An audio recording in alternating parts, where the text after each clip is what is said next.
only on ITV. It's the European Grand Prix at Jerez in southern Spain. We'll hear from James Allen and Louise Goodman in the pits. Ready to go in the commentary box, Martin Brundle and Murray Walker. You've heard the prospects. This is the realisation. For 1 year short of 50, I have been broadcasting Formula One Grand Prix, and I can tell you that I have never, ever known anything like this. You've seen that fabulous piece from Martin. He told you down there that the atmosphere was electric. It's electric everywhere. Spain is not usually all that enthusiastic about Formula One, but my goodness, they're enthusiastic about this. There are thousands of them. The weather is good. I think the skies, in fact, I know the skies are clearing, and I can tell you that the temperature is climbing. That's good news for Bridgestone. It's bad news for Goodyear. The Bridgestone tyres are harder and will last the pace better if it gets really hot, is the general belief. But we will wait and see. But what everybody is hoping for and praying for is that all those 22 starters on the grid complete the first lap. We don't want any repetition of occasions in the past like 89 and 90 with Ayrton Senna and Alain Prost, when the race ended in tears by the two of them driving into each other to resolve the championship. I've talked to Michael Schumacher. I haven't talked to Jacques Villeneuve. He's a very difficult man to get at, but they have both said that that is exactly what they want. They want a fair fight, a clean fight to the end of this 69-lap European Grand Prix at Jerez. This is the scene of one of the closest Grand Prix finishes of all time, when the great Ayrton Senna and Nigel Mansell exited the last bend in, respectively, their Lotus and Williams cars absolutely together. And it was just a few hundredths of a second which separated them as they crossed the line, with Senna in front. Although Nigel thought he had done it, he hadn't. Well, let us hope that we see something like that again today. You can see that the grid is being cleared. In just the last few minutes, the temperature has risen by nearly 2 degrees. And I'm talking about the track temperature. And if we go on a lot about temperatures and tyres today, as I expect we will, it's because both of them are going to be absolutely fundamental to this race and deciding who wins the World Championship of 1997. Canada's Jacques Villeneuve, pole position. Germany's Michael Schumacher, both of them with exactly the same time on the grid to within a thousandth of a second. And so is Heinz-Harald Frentzen in the second Williams, exactly the same time. But you know all about the Arrows team, Martin.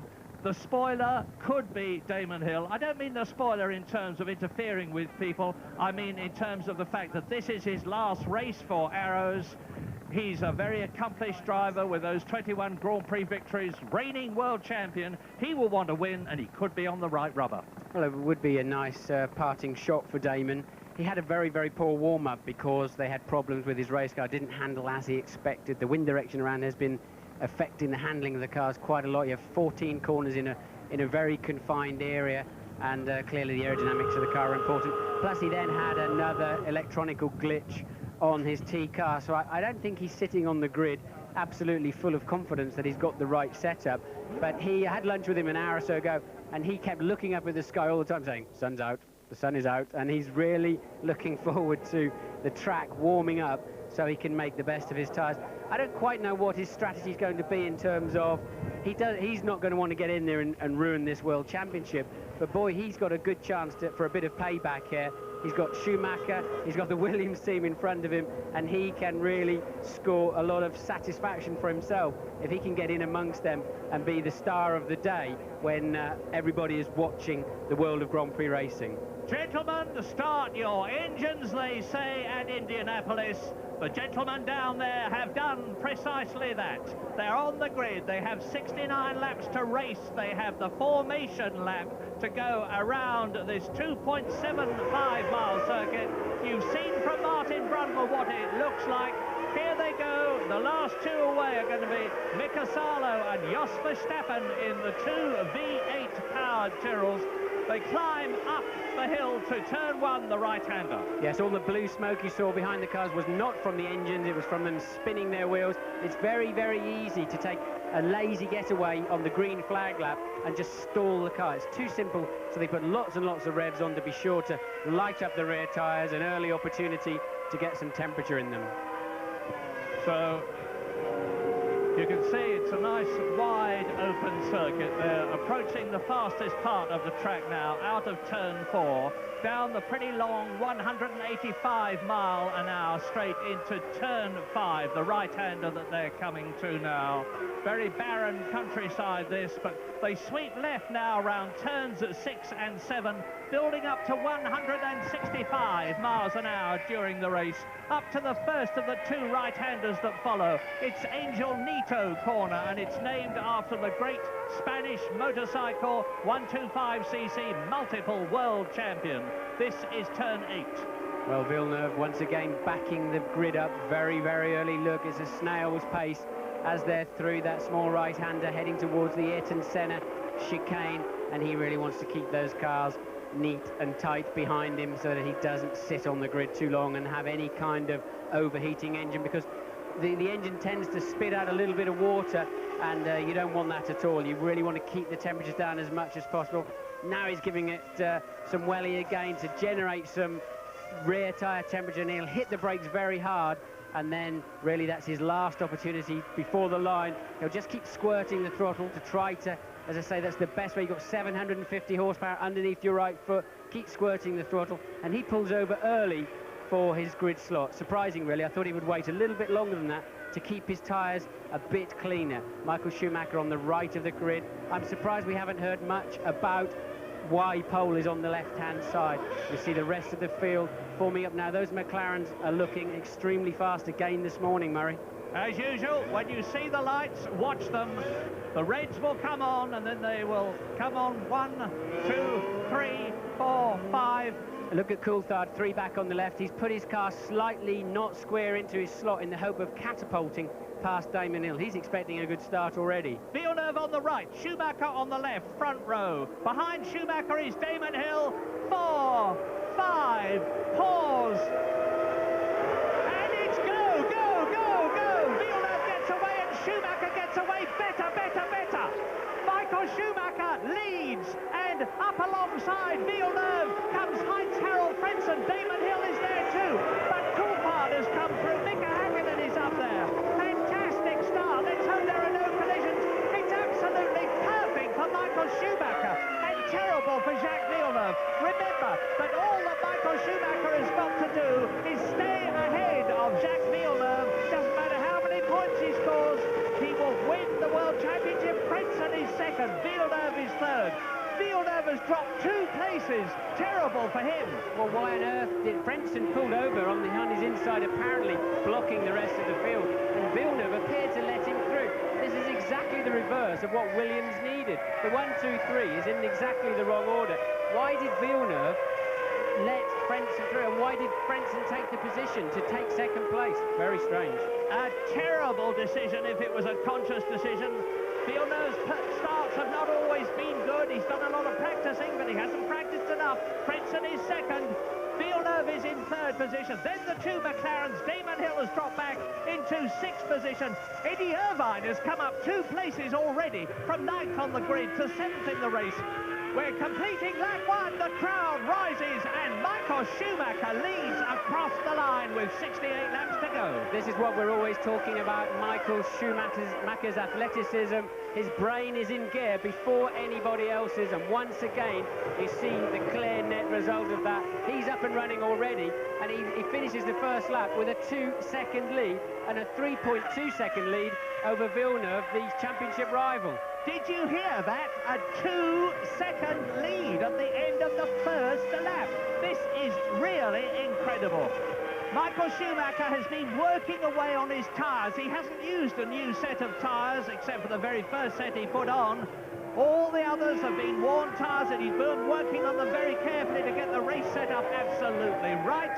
And he's now on his second lap with clear track behind him, clear track in front of him, and The quickest man on the circuit, actually, at the moment is David Coulthard, who's gone through the first sector fastest of all. This is a three-sector track, and we have the timing information to keep you in touch. As Michael Schumacher, with Frentzen not making any effect on the Ferrari ahead of him, goes into the Senna chicane and out of it. And that chicane was built after the awful accident to Martin Donnelly, who is here and looking very well indeed. Lap 2, Ferrari leads, Williams second, Williams third. Now let's see what's happening behind them. There are Frentzen, Villeneuve, Hakkinen is fourth, David Coulthard is in fifth position. There is the man who is second in the World Championship, and that is the championship leader. Villeneuve matching Michael Schumacher's pace on the second lap there, so Villeneuve clearly does have the pace, but now he's 3.2 seconds still in arrears with his teammate in the way. Clearly his teammate will move out of the way when the moment arrives. And already you have to say Michael Schumacher will be looking above all for a good pit stop and reliability. Well, I just hope this championship is not decided by some silly reliability problem and that it's decided on the track. Here's the start. Again, Villeneuve initially moved well, but appeared to bog down. Maybe he just snatched second gear a bit too early. Michael had a reasonable start on the right-hand side of the grid and went screaming down into the first corner with the clearance. Here we see it again. Now look, they're getting away absolutely equally. Now watch Villeneuve bog down and Schumacher away. I think Villeneuve pulled for second gear maybe a bit too early. Schuey's looking in his left-hand mirror. Look, now his right-hand mirror. That's the sign of having plenty of capacity to be able to have a good look around you and see what's going on. Now look, this is the thing I was talking about. Why did Frentzen do this and why did Villeneuve let him do it? Now this is strange. This is wrong. What? Surely Frentzen had the rest of the pack behind him. That was Villeneuve's opportunity. He knew Frentzen would brake and let him through. That was strange. Now into lap 4 at Jerez, Spain. Frentzen is the fastest man on the track. He's just gone round faster than David Coulthard. 1 minute 24.571. That's 0.2 of a second faster than Michael Schumacher. I have to grasp for straws, Martin. It's not conceivable, surely, that Frentzen and Villeneuve have got some plan like Schumacher and Irvine had. If they had, I can't imagine what on earth it is. Well, if Frentzen can get after Michael Schumacher and give him a hard time, but he took a couple of tenths off him on that lap. But at the moment, he's nowhere near fast enough to bother Michael Schumacher, and Villeneuve wants to be sure that Hakkinen and Coulthard don't cruise up behind him. But look, here's the start again. I think Villeneuve was trying to do what he did in Japan, get away well and blast across the front. Yes, he did, and in turning the car, he lit up the rear wheels, and he obviously just had to get out of the throttle a little bit. And now we see that strange, now it's out of camera shot, Schumacher well clear, and the two Williams squabbling over the corner. Well, there we are. We're with the man, the double world champion, Michael Schumacher, in the Ferrari, coming up to complete his fourth lap. Turns into the hairpin, second gear, 55 miles an hour, straight track in front of him, which climbs up to turn 1. Under the bridge, the gap was 2.1 seconds between himself and Heinz-Harald Frentzen, and it's now 2.14. So Michael Schumacher is easing gently away from both the Williams. Yeah, but he's not pushing that car too hard. He's well within himself. He's not making any mistakes. The car's not snaking around. We can see all through the weekend so far, Michael Schumacher's been struggling with the back end of this car on used tyres, and he's very clearly looking after them, and he's been very, very easy with the throttle. You can hear it clearly. James Allen told us before the race starts that he put more wing on the back of this car to protect his rear tyres, more downforce to really look after those, and he's just squeezing that throttle as he comes out of the hairpins as if there was an egg underneath the pedal. Martin, I remember many times in the past, Jacques Villeneuve has taken it quite carefully at the beginning of the race to get the heat into his tyres, and he's now definitely starting to close on Heinz-Harald Frentzen. The gap between the two of them is just over 1 second. It was more than that. Villeneuve is now the fastest man on the track. It was Coulthard, it was Frentzen, it's now Villeneuve. The race order on lap 5 out of 69 is Schumacher, Frentzen, Villeneuve, Hakkinen is 4th, Coulthard is 5th, Damon Hill is in 6th position ahead of Eddie Irvine, who's come up 2 places. Jan Magnussen in the Stewart is a magnificent 8th, ahead of Gerhard Berger 9th, and Rubens Barrichello 10th. Yes, I can't see the racetrack every time the leaders come past because the whole grandstand stands up. They're all wearing red hats and red T-shirts to see Michael Schumacher come past. But as you rightly say, there's still 64 laps to go, Murray.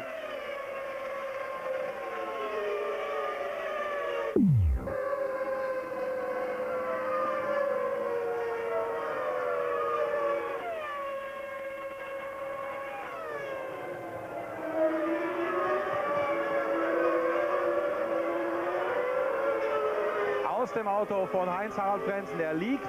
Wir sind in der 6. von 69 Runden auf Platz 2, hat knappe 2 Sekunden Rückstand auf den Führenden, auf Michael Schumacher. Sein großer Rivale Jacques Villeneuve ist auf Rang 3.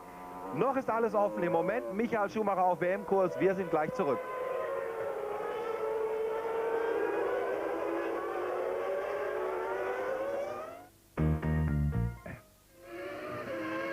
No change at Jerez, the end of lap 7, which is 1/10 distance. Michael Schumacher leads Heinz-Harald Frentzen by a whisker under 2 seconds. But Jacques Villeneuve is starting to inch up on his teammate Heinz-Harald Frentzen. Remember, all Michael Schumacher has to do to win his 3rd World Championship in 4 years is to stay ahead of Jacques Villeneuve. But we've still got a long way to go. We've got pit stops. We're expecting everybody to stop twice for new tyres. And that could make all the difference. We've seen pit stops in the past make changes which affect the race. And just look at how now Villeneuve is closing up on Frentzen. What's your guess about team orders? Is he going to move over? Well, it should be very straightforward, really. I mean, the problem is Frentzen, even this close, Frentzen's car is already upsetting the aerodynamics of Villeneuve's car and slowing him down. And on that lap, Michael Schumacher was the fastest. There we go. Michael Schumacher was the fastest, and clearly Frentzen's had a call from the pits, let him through, because already he was in the slipstream and it's going to be hurting him, and more importantly, Murray, hurting his rear tyres. You slide around much more behind another car, which is why I was so amazed that Villeneuve ended up behind Frentzen in the first place. No problem in the Constructors' Championship. Williams have already won it, a record 9th time. Villeneuve getting very out of shape there on the apex of the last corner. Now he's obviously going to have a big push to close the 3-4 second gap. It is 4.3 second gap to Michael Schumacher. In their synchronized swimming on that lap, they lost 9/10 of a second to Michael, so clearly it wasn't a seamless transition as Villeneuve went through into second place. Not only that, but Michael Schumacher there has got the message. He has speeded up. Fastest lap of the race, faster than Villeneuve, faster than Frentzen. Race order, lap 9 out of 69. Michael Schumacher leads Villeneuve by 4.3 seconds. 4.3 seconds. Frentzen 3rd, Häkkinen 4th, Coulthard 5th. Hell is 6th, Irvine is 7th, Magnussen is 8th, Berger is 9th, and Barrichello is 10th. Watching on the track, I think Villeneuve's car is faster than Michael Schumacher's car in a head-to-head. I mean, I really have to say, I think if Schumacher was in the Williams, you would give him this race automatically. And we'll see now whether Villeneuve's got his head together, because he should now be able to close up on Michael Schumacher at a couple of tenths per lap. Now he's got some clear air. And now the race has settled down into a pattern. He knows where the grip is on the track. He knows how the car is handling this afternoon, what effect the wind directions had, and now he can set about attacking. And I expect to see him in this lap or the next lap beginning to close the gap on Michael. He's got to. 4.3 seconds the gap. We've never seen a head-to-head, wheel-to-wheel battle between these two superstars. The double world champion and the man who would be. There is Villeneuve, 2nd. New lap record for Villeneuve on that lap, a 1:24.2. Fastest lap of the race so far. So, and that's old information you're now seeing. Villeneuve has already surpassed that with a slightly faster time. So Villeneuve on the attack, Michael Schumacher responding anyway. Yeah, people say that Villeneuve is the man under pressure. They're both under pressure. Villeneuve is not new to winning championships. He won the Indy 500. He won the Indy Championship. And so he's used to pressure. He's a grizzled veteran, just like Michael Schumacher is there on lap 10. And Villeneuve has reduced the lead from 4.3 seconds to 4.2 seconds. He'll have to do better than that. Now, if we're right, as you watch this replay with Villeneuve lighting up the right front, if we're right about pit stops, they'll be coming in round about laps 23 and 46. 23 for the first stop.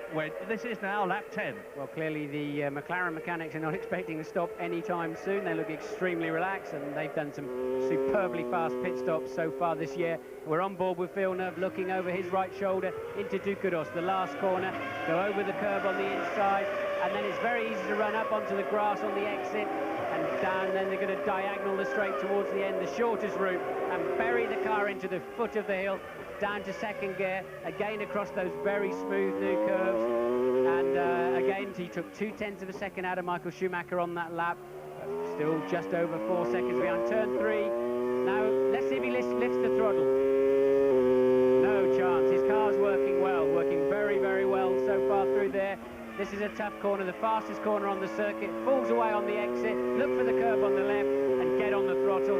He can frustratingly see Schumacher down the road, but as I've said before, it's easier to chase than to lead. And you'll notice that there's no hand off the wheel to change gears.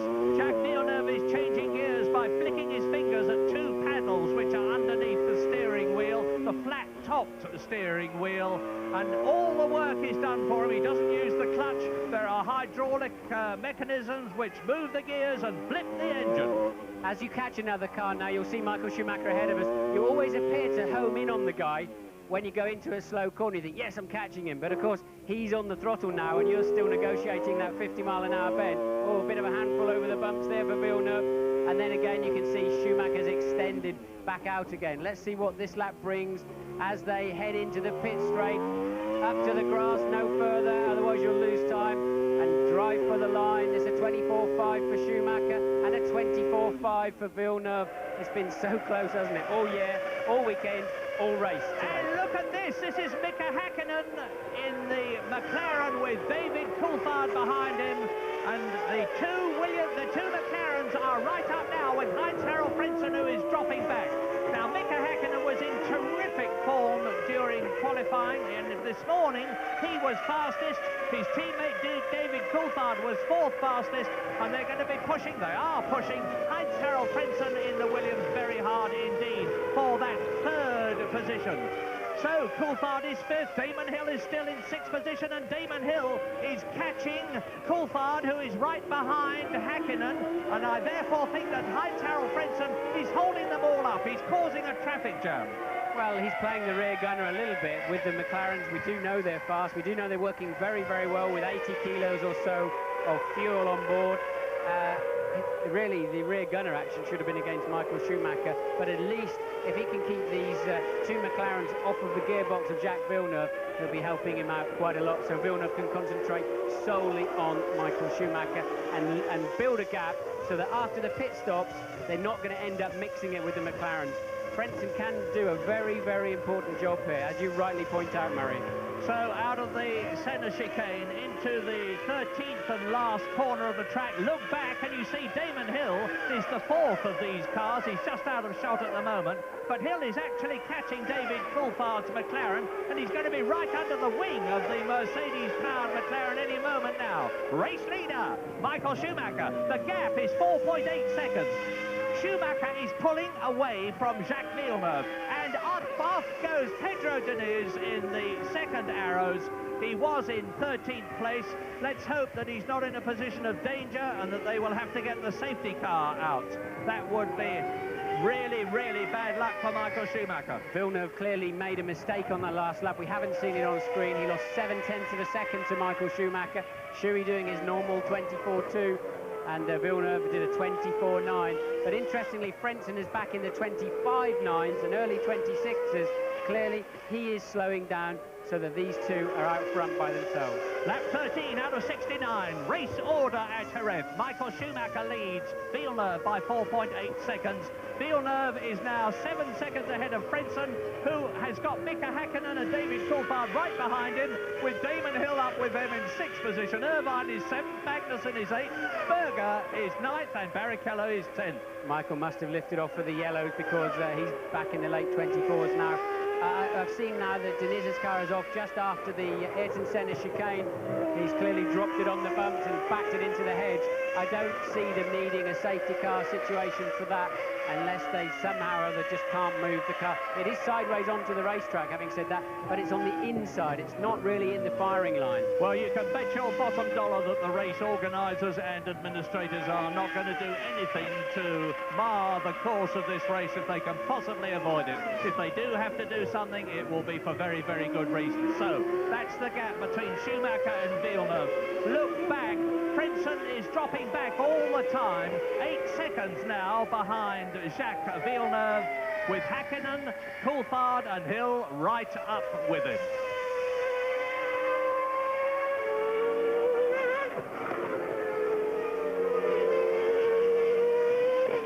Seine Domäne, wo er immer ganz stark ist der mittlere Sektor, inklusive der langen Geraden, obwohl die Topspeeds der Ferrari ja gar nicht so toll sind, aber da geht es für ihn eigentlich immer relativ gut.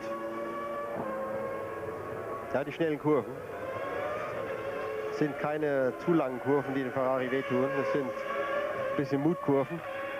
Und Schumacher ist in den schnellen Kurven immer sehr gut. Allerdings Villeneuve, fairerweise muss man sagen, auch. So, wir haben jetzt fast ein Viertel des Rennens. 69 Runden, ich sag's noch einmal. 14 davon sind vorbei und der Vorsprung ist jetzt wieder ein bisschen kleiner geworden. Also im letzten Durchgang hat Villeneuve 3 Zehntel aufgeholt. Wir gehen ja von 2 Stops aus. Wenn man sich jetzt ganz einfach die 69 durch 3 teilt, dann geht man auf 3 mal 23 Runden. Aber wir müssen schon so in der 17, 18 Runde vielleicht mit den ersten Boxenstops rechnen. Ja, abhängig vom Verkehr, wie man aufläuft auf überrundete Fahrzeuge und wie der ganze Rennverlauf sich entwickelt. Davon abhängig werden dann die Teams ihre Leute reinholen. Gutes Beispiel, in Suzuka kamen die beiden McLaren Mercedes extrem früh rein, weil sie gemerkt haben, wir hängen im Verkehr fest, wir können eh nicht überholen. Da hat man gehofft, etwas eher zu tanken und dann halt davon zu profitieren, dass die anderen zu einem ungünstigen Zeitpunkt reinkommen, dass man dann wieder was aufholen kann. Aber Pustekuchen, Häkkinen kam genau in den gleichen Verkehr wieder rein hinterher. Ja, es kann sein, dass sie diesmal anders spielen, dass sie länger draußen bleiben. Deswegen am Anfang die verhältnismäßig moderaten Geschwindigkeiten.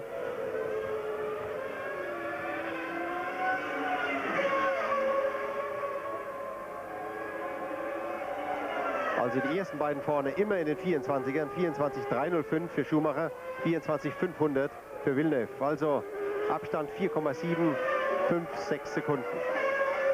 Alle anderen hinten dran. Jetzt Frenzen auch mit einer 24,550, aber alle anderen in 25ern.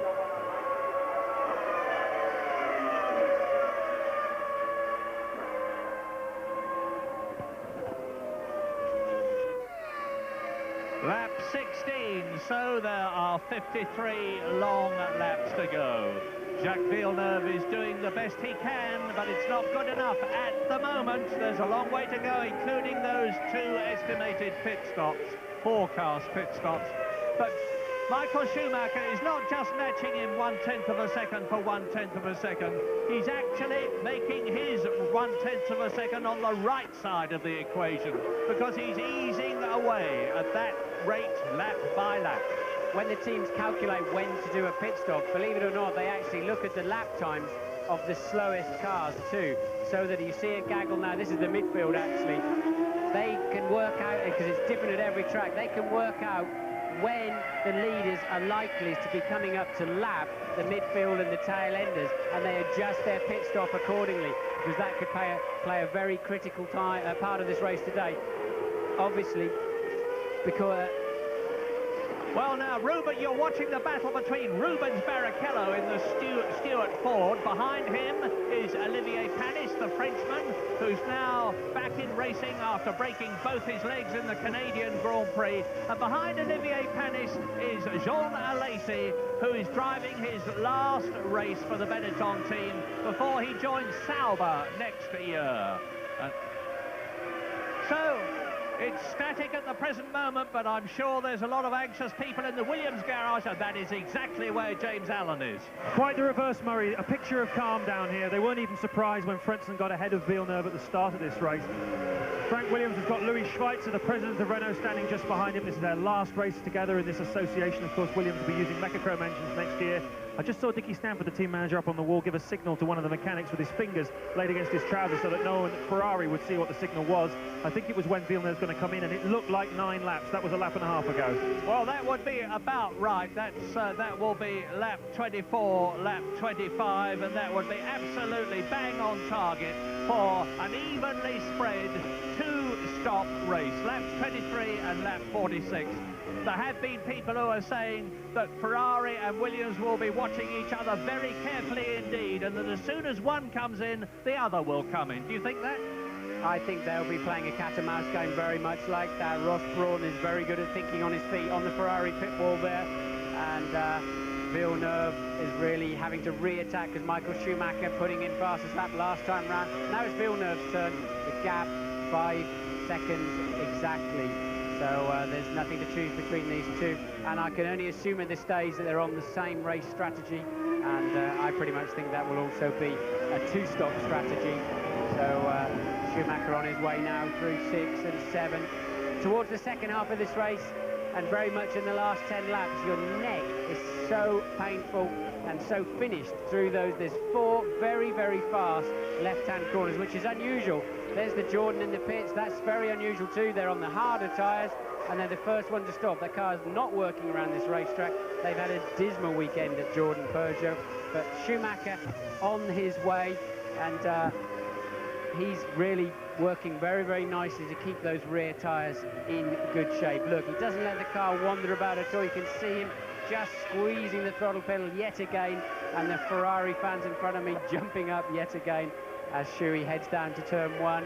Let's compare the lap times this time round, and Michael is 1/10 faster than Villeneuve on that lap. So James is down at the Ferrari garage to compare the atmosphere.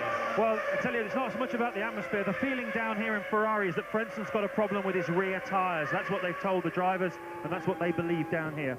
So Michael Schumacher will be watching his. The man you saw come in the Jordan, incidentally, was Ralf Schumacher from 19th position. His teammate Giancarlo Fisichella is only 14th.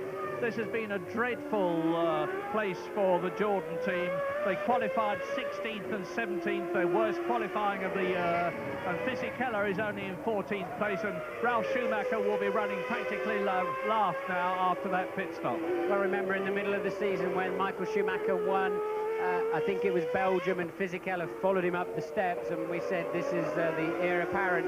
Fisichella's had 2 or 3 dismal performances now. Suzuka, he never got into that track. It's a real driver circuit there, and I thought it would suit him very well, but for some reason Fisichella in particular and Jordan in general have just faded away towards the end of the season. Well, Ferrari had a trough in the Austrian and Luxembourg Grand Prix, 2 of the ones that badly affected their World Championship situation. They had car problems, they just didn't suit things, and it looked as though Williams had got the ascendancy back again. Well, it certainly doesn't look like that now. It's been a magnificent recovery by Ferrari at Suzuka in Japan 2 weeks ago, when Michael Schumacher and Eddie Irvine drove that brilliant tactical race. There have been a lot of criticisms of them for not driving as individuals, including from Jacques Villeneuve, but it's a team sport, and Eddie Irvine magnificently supported Michael Schumacher. One of the things that helped the Ferrari was a dramatic new wing, which greatly... Oh! Villeneuve well out of shape there on the way into the hairpin. That's going to cost him more time again. Lost the back of the car as he downshifted. You're braking hard. The weight transfer goes a long way forward. You lose rear aero, and then you have to start your downshift program. And finally the tyres say, no way. When then they lock the engine, basically. Haven't got enough grip to keep turning the engine, and the rear brakes almost stall the engine, and we saw Villeneuve really having to fight the back end of the car into the hairpin. Be interesting to see how much time he lost over that. All we can see is Michael Schumacher now leading by 5.6 seconds, having increased his lead. Villeneuve in second position. At the end of the race, so very often we've heard drivers saying, I had this problem, I had that problem, when you can't tell from outside. Can you hypothesise what sort of a problem, if any, Villeneuve might have. Sometimes they come in and say, my first set of tyres was no good. Well, it is surprising how the tyres do change. I mean, the tyre manufacturers don't like to hear it. They don't believe you. And they say, well, you know, we make them the same, we x-ray them, we test them, they're the same batch. But when you're pushing a car to the absolute limit, as Michael Schumacher is there, you are part of that car, you feel everything. And you just notice if they have a little bit more grip at the front or the back, and you come in and you say, yeah, that set of tyres was good.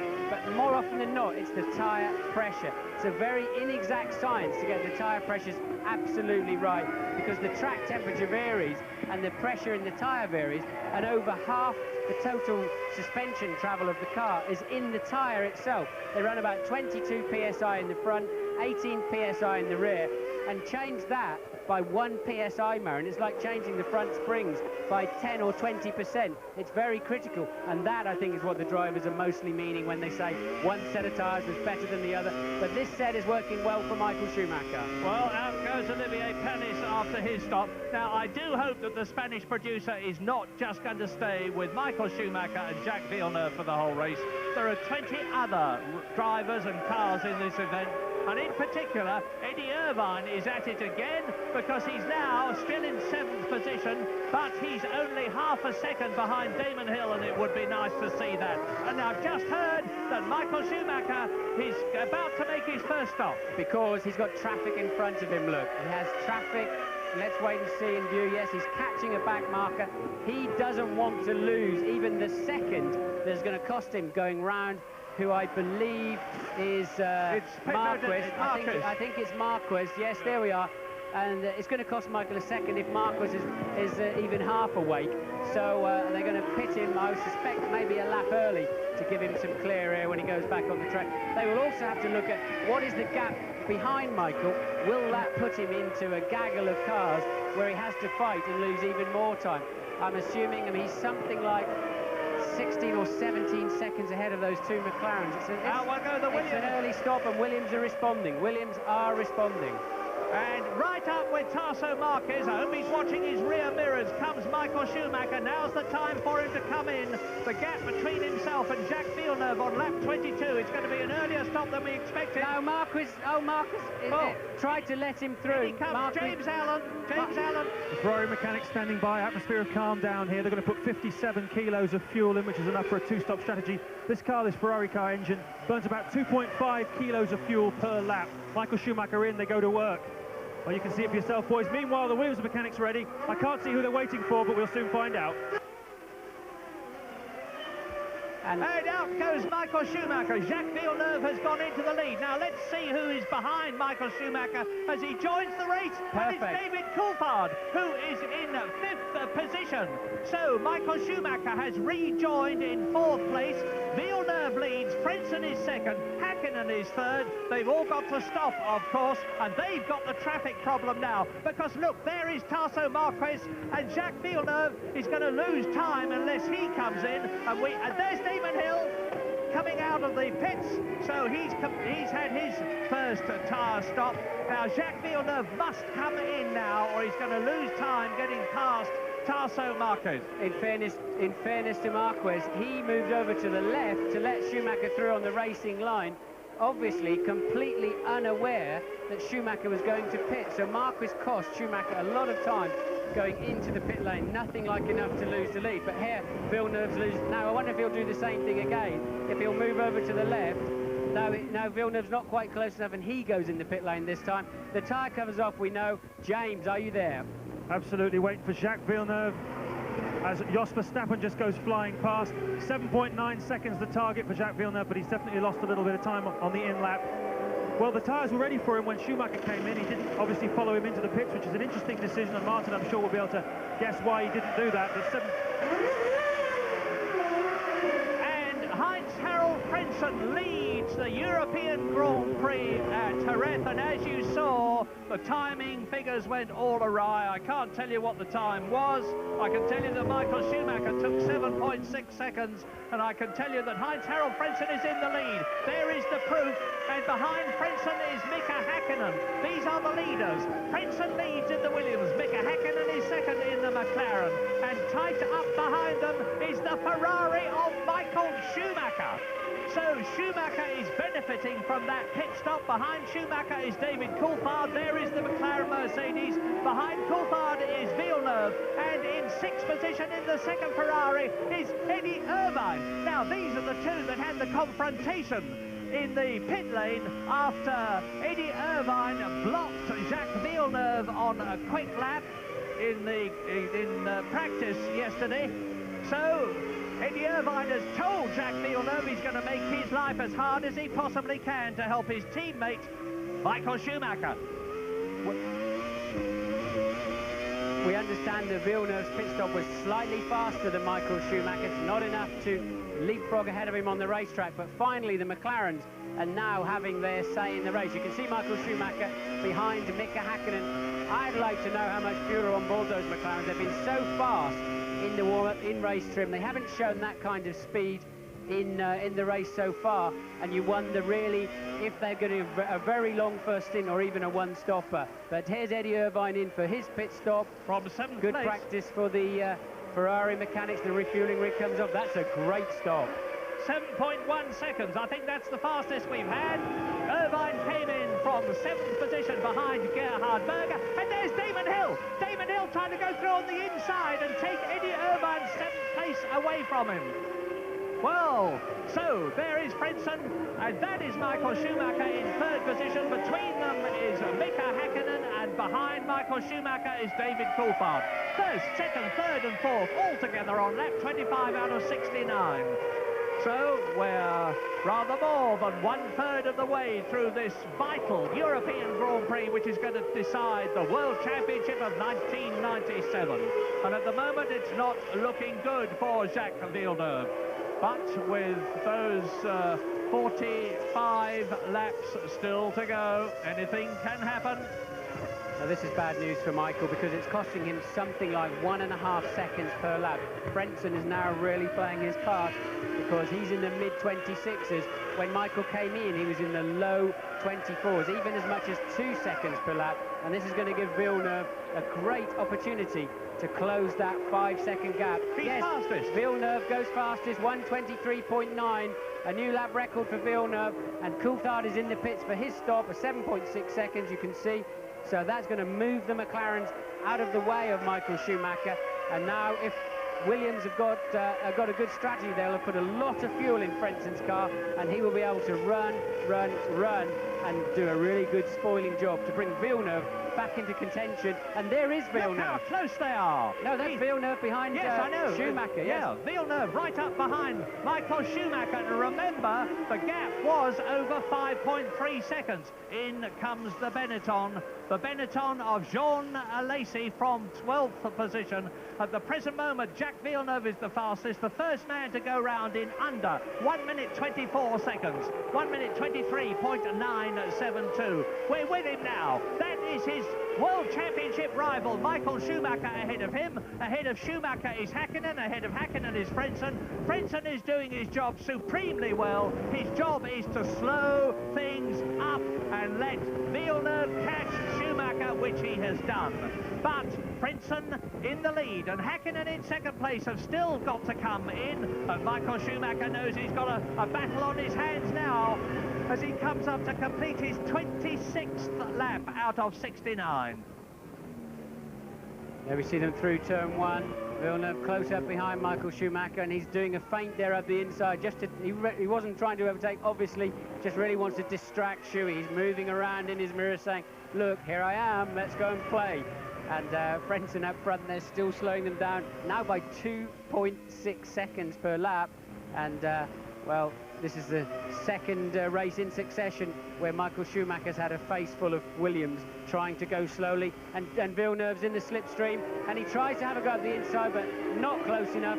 Michael covers the inside line, and they're up and running. And obviously Hakkinen has now moved out of the equation, and really it's just, I wonder how much fuel they've got in that Williams and how long Frentzen can stay out there doing this slowing down job. Yeah, I think we ought to apologise for the fact that the coverage is, to put it mildly, not what we would like it to be.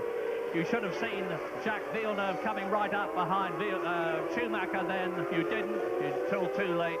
But we're doing the best we can to keep you in touch with what is a great race. Lap 27 out of 69, and the World Championship fight is well and truly on. That's the gap. It's a visual gap between Schumacher in second place, Villeneuve in third position, and of course Michael Schumacher is conscious of the fact that it's Heinz-Harald Frentzen, who is Villeneuve's teammate, in front of him, and he's got to be very cautious about how he passes him. Right, Frentzen now 2 seconds faster, going to 24.7 for him. The team have obviously said, OK, you've done your job, Villeneuve's closed up, get on with it so you can stay in a good race position. That was the move we saw earlier of Villeneuve having a stab up the inside into turn 6, the hairpin, and now Williams have said to Frentzen, get on with it. We need you back in the race ahead of those McLarens so you can play this game again later on. And you can see Frentzen pulling away from Michael Schumacher. Why? Because he has much, much less fuel on board. 14 corners, 2 3/4 miles. This racetrack is all about corners, and the fuel load slows you down a great deal around here. And Heinz-Harald Frentzen has still got to stop, of course. When he does so, Michael Schumacher will take the lead if Jacques Villeneuve has not passed him. He hasn't done so yet. This is the battle for second position. Behind them, it's Gerhard Berger as Villeneuve puts a wheel off the track. Well, he loses a fraction there, but now the real penalty is in this chicane. He has dirty tyres. He has to fight the car. Now, I bet Michael Schumacher, if we could get rid of that box in the corner, has pulled away. Yes, he has. That's the problem there. You lose a little in the corner, you drive on the grass, but then you've got to clean those tyres up. Sometimes it can take half a lap or a lap. Sometimes they never clean up at all. Not a smart move there.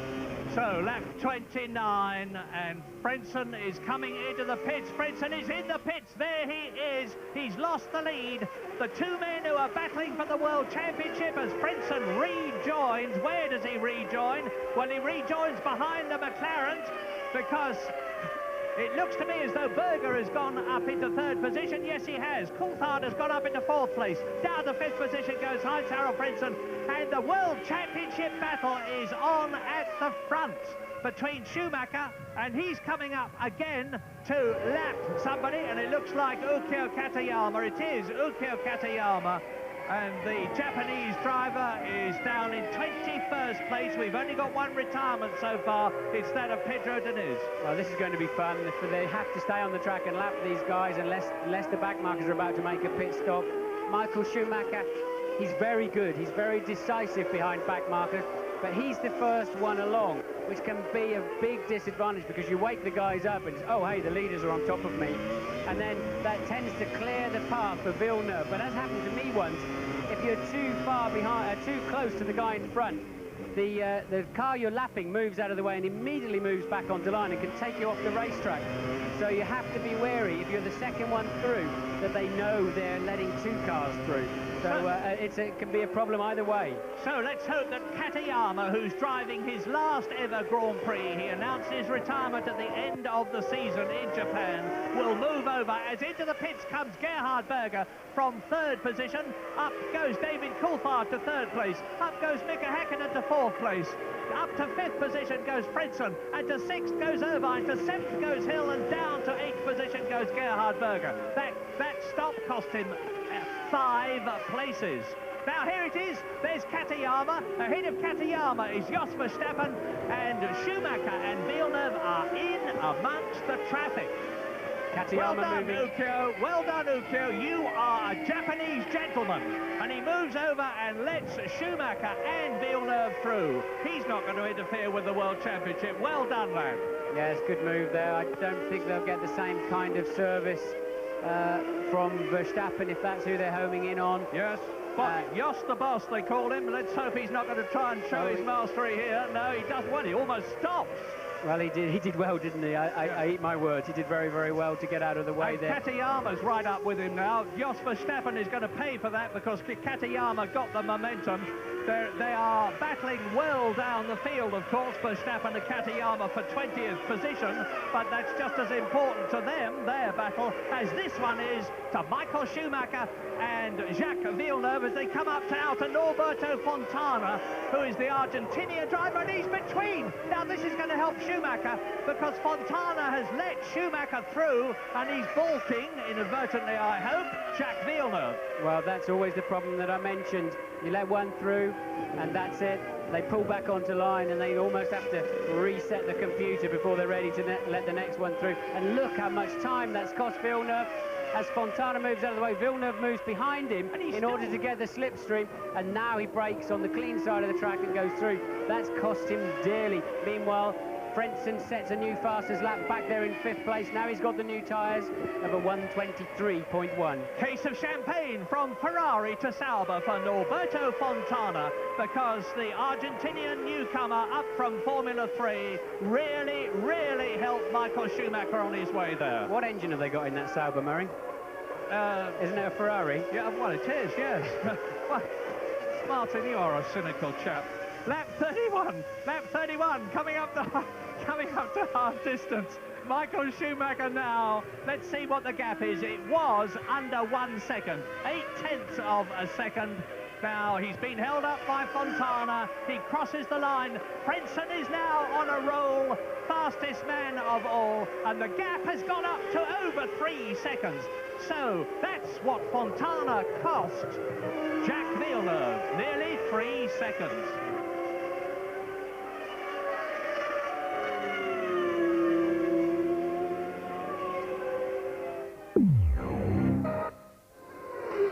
Lap 33, Michael Schumacher in the lead, is coming up to lap Tasso Marquez in the Minardi, who is in 17th position. Jacques Villeneuve is just under 3 seconds behind Michael Schumacher and gaining on the Ferrari, having been over 3.2 seconds behind him when he was held up by Norberto Fontana's Sauber. David Coulthard is in 3rd place with his teammate Mika Häkkinen, right behind him 4th. Heinz-Harald Frentzen is with both the McLarens. I wish we could have a look at this battle for 4th. In 5th position, Eddie Irvine is 6th and is catching Frentzen. So we've got a wonderful battle developing for 3rd, 4th, 5th and 6th. Damon Hill is 7th, just out of the points. 8th is Gerhard Berger. 9th is Jan Magnussen in the Stewart. 10th is Olivier Panis. There is the race leader. He is Michael Schumacher.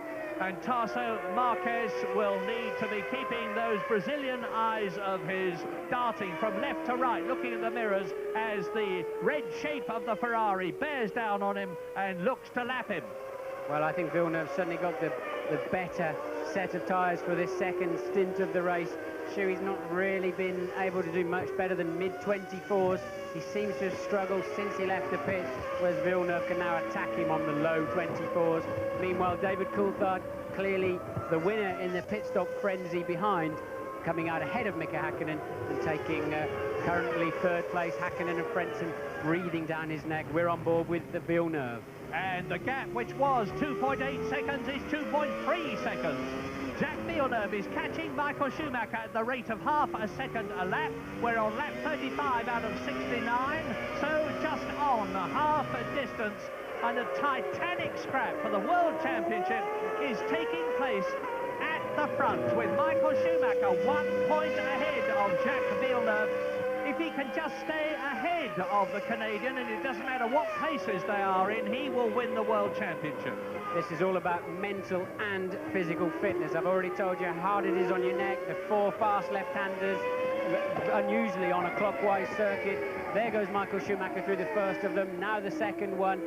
And they're both in very good shape, mentally and physically. I don't know, you'd perhaps have to just give the balance to Michael Schumacher on that. I reckon so, and meantime, David Coulthard is making no impression on the Ferrari and the Williams ahead of him.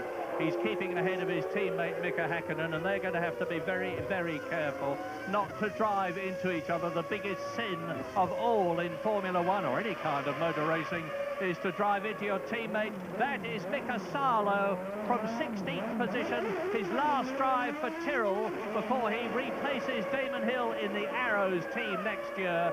And you can see visually now, with 35 laps out of the 69 still to go, that Villeneuve is catching Schumacher, because he's done it again. Down comes the gap to 2.1 seconds.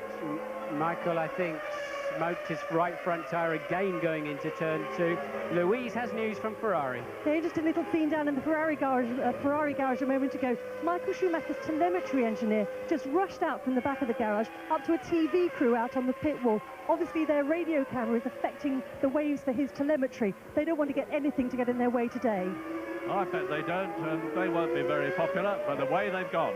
Let me just explain that, because every time Michael's car comes past the pits, there's a data burst of all of the information, every parameter you can think of, temperatures, pressures, revs, throttle, steering, bursts back to the pits, and the Ferrari guys want to know exactly what's going on. Not that they can do too much about it other than give Michael some information and signals, but they want to know what's going on, and they know every detail. Every time Schumacher presses the throttle pedal, somebody back in the Ferrari pit knows by exactly how much. Because Formula One is not just about drivers, it's not just about cars, engines, gearboxes and tyres. It's about the technicians and the mechanics and the designers and the people at the factory. And you have to put it all together to get the best possible team. One without the other will not get the job done. The tension is incredible. We're just over halfway through the race, and here we have the two protagonists head-to-head. It's fantastic. You couldn't have written a better script, Murray. You could not. The gap has come down to under 2 seconds. Fastest lap, that of Heinz-Harald Frentzen, and here at last is that battle for third position. David Coulthard in the McLaren, Mika Häkkinen in the McLaren, Heinz-Harald Frentzen in the Williams, and behind them is Eddie Irvine, not catching them at the present moment. So those are the top 6. Damon Hill is still 7th ahead of Berger, Magnussen and Panis for the top 10. Yes, and Berger is pressing Damon Hill very hard too. He's just 0.3 of a second behind him and some 1 second a lap faster at the moment. Damon Hill not having a great afternoon.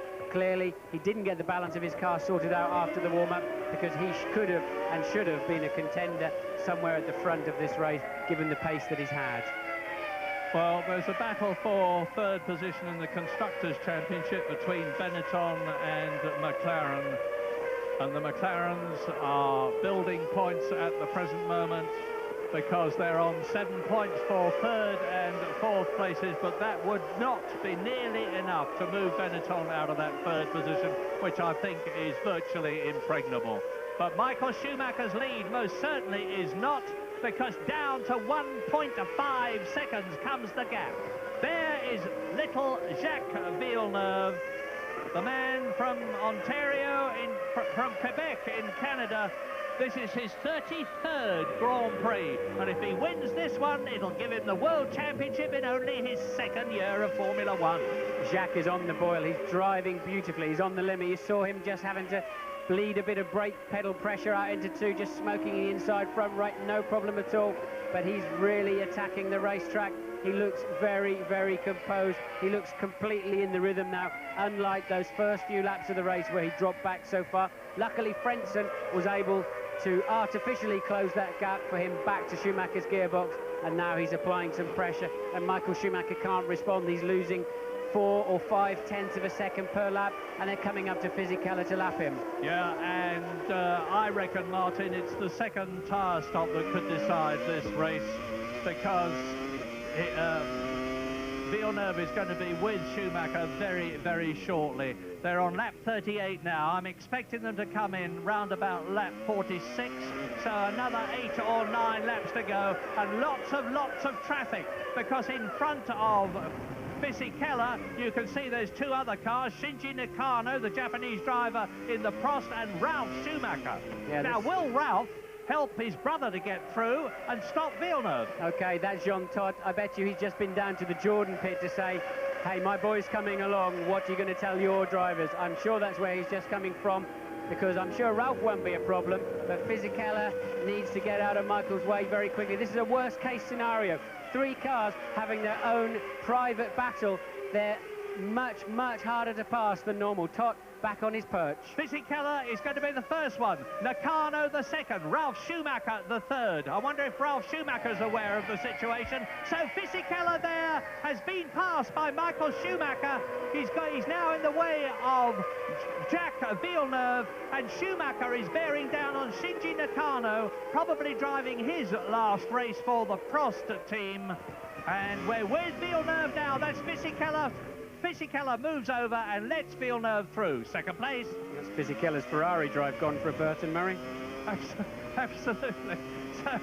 So the other drivers are driving extremely responsibly, because you see now Nakano has moved over and let Schumacher through as the German double world champion goes through into his 40th 4-0 lap, and Villeneuve bears down on Shinji Nakano, second place man about to lap 14th place man. Now Ralf Schumacher is the man to watch in the yellow Jordan. He will see. Now let's hope for Michael's sake that Ralf Schumacher doesn't do anything daft like as happened at the start earlier on in another race. In Germany, it was for the European. That's right. He drove into his brother at the Luxembourg Grand Prix at the Nürburgring. Now, Ralf Schumacher will be aware of the fact that it's his brother Michael bearing down on him, and if he doesn't move out of the way like a dose of salts, he will be in real trouble. But is he going to do the same thing for Jacques Villeneuve? We're with Villeneuve now, replay. Villeneuve going underneath at turn 6, underneath Nakano for a nice clean pass. Sorry, that was turn 2 for a nice clean pass. So they're still running line astern, and Ralf hasn't exactly evaporated yet. Well, now we'll watch. It's Prix. There now. So Michael's through. Now, what's Ralf going to do? Is he going to play the white man, or is he going to make things difficult for Villeneuve? Well, Ralf looks to have a few problems of his own at the moment with fluid coming out of the back of the car. Ralph's struggling for some reason, but he's immediately let Villeneuve through. And I think Michael would be pleased about that. He wouldn't, if he wins this World Championship, he doesn't want everybody saying, yeah, it's because of your brother. But Ralph's got his own brand of problems. Puff of smoke coming from the engine of Ralf Schumacher's Jordan. The Peugeot engine. It's Jordan's last race with the Peugeot engine. There's smoke or tyre smoke. That's Michael locking his right front again. Hopefully we'll see a replay of Michael going into 2 and turn 2, locking his right front. No harm done as long as you keep just releasing that pedal, cadence braking, so you don't create a flat spot on the tyre. But Michael's right front tyre does not look happy. Looks particularly unhappy, but through the traffic, Schumacher's made a couple of tenths. 1.7 seconds is the lead. What a cliffhanger. What a fabulous race for the World Championship at the front. Long time since we've seen anything as exciting as this. Remember Michael Schumacher and Damon Hill, last race of the year at Adelaide in Australia. They had that coming together, and that's a replay looking from Villeneuve's car of Michael Schumacher locking up his tyre. Yeah, so I think Michael will be very pleased to get rid of this set of tyres. Remember, his car's been hard on tyres. They had a lovely clear run in the first stint. After the first pit stop, he came up in amongst the McLarens, and in the dirty air behind the cars, your car slides around, and if it damages the tyre, you get graining on the top. You can't recover those tyres. They seem to slide around more and more, and I bet he's looking forward to lap 45 or lap 46, so he can get rid of them and get a fresh set on, hopefully into clear air, so he can look after them as he was in the early stages of the race. Me too, and he's on lap 42 at the moment, so he's got another, if we're right, 3 or 4 laps to go, but he's pulling away from Villeneuve. The gap's gone up from 1.7 to 2.2 seconds. It's still Coulthard third, 19 seconds behind Schumacher. Hakkinen is 4th, Frentzen is 5th, Irvine is 6th, Berger is 7th, Hill is 8th, Magnussen is 9th, and Olivier Panis is in 10th place.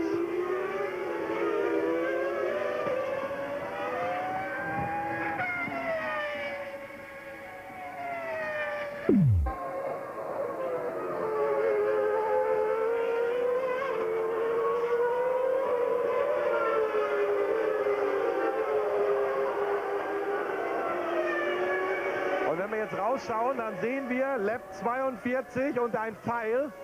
Und dieses Schild wird vorbereitet an der Ferrari-Box. Und das heißt, man holt ihn jetzt gleich zum zweiten Mal rein. Jetzt, wenn er jetzt kommt, wird ihm das Schild gezeigt werden. Jetzt hält es einer seiner Mechaniker raus und in der nächsten Runde erwarten wir also dann Michael Schumacher zum nächsten Boxenstopp.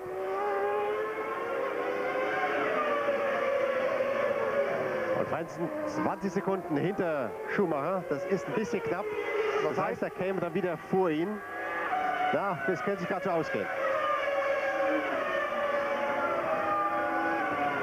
Das wird also ganz wichtig sein, kommt Schumacher vor Heinz-Harald Frentzen wieder raus oder vielleicht doch dahinter.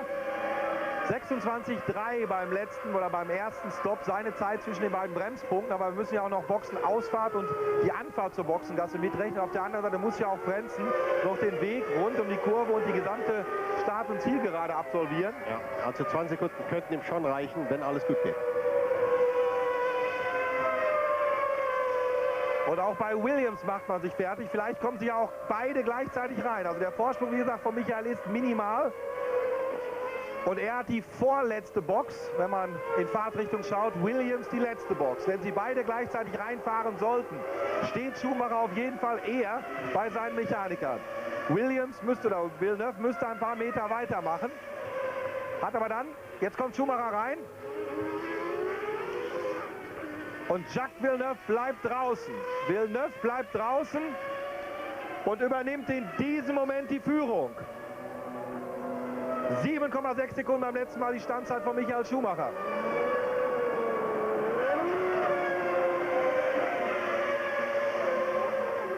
Jetzt hat es länger gedauert, 9, It's the European Grand Prix.